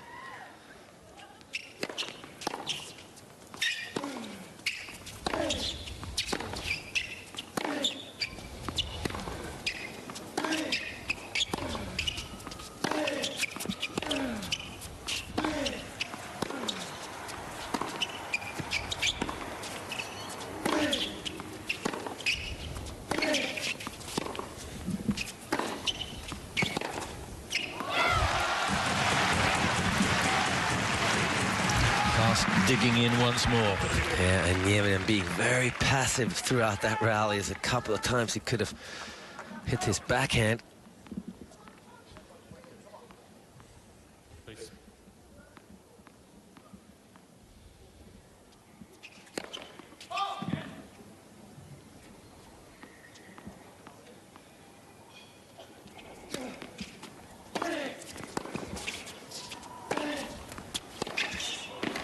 Oh, Haas threw everything at him, but again the quickness of Nieminen decided it. 15 all.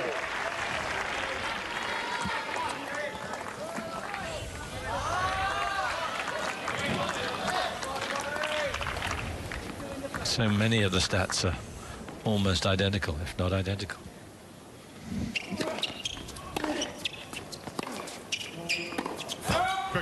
Ooh. No argument from Haas. That is some overall. It must have been comfortably in.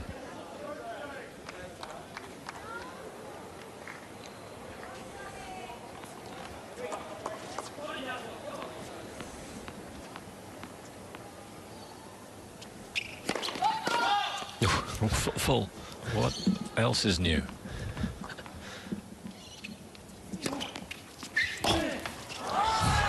Extraordinary second serve. 70 miles an hour. Seemed like 17. Just ballooned in. Must probably got deeper than Haas expected it to. Turned out to be a difficult return.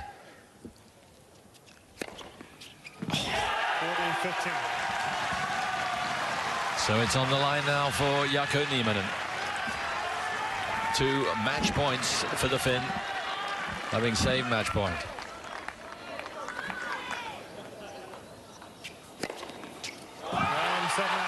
Boy, oh boy. 3 sets to 2, 7-6, 4-6, 6-3, 4-6, 8-6. A battle royal out on court 3. Haas must be beside himself. Should have won it, really, having battled so hard, but the night belongs to Jaakko Nieminen of Finland. Yeah, very well played. Strange match when we first started covering it, but it got much better. Obviously the shadows played a big role in how they were hitting the ball, but yeah, good win for Jaakko Nieminen. Again, I wonder what Tommy Haas was thinking throughout that match, because I've never seen him be as calm as that through winning and also losing at the end. I wouldn't want to be the first person he meets there when he comes off court. No. And I'm pretty sure he only has 1 racket in that bag, because otherwise that would have been, I think, broken at some point.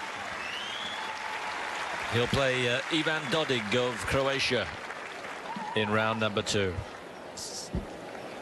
Well, Jaakko Nieminen.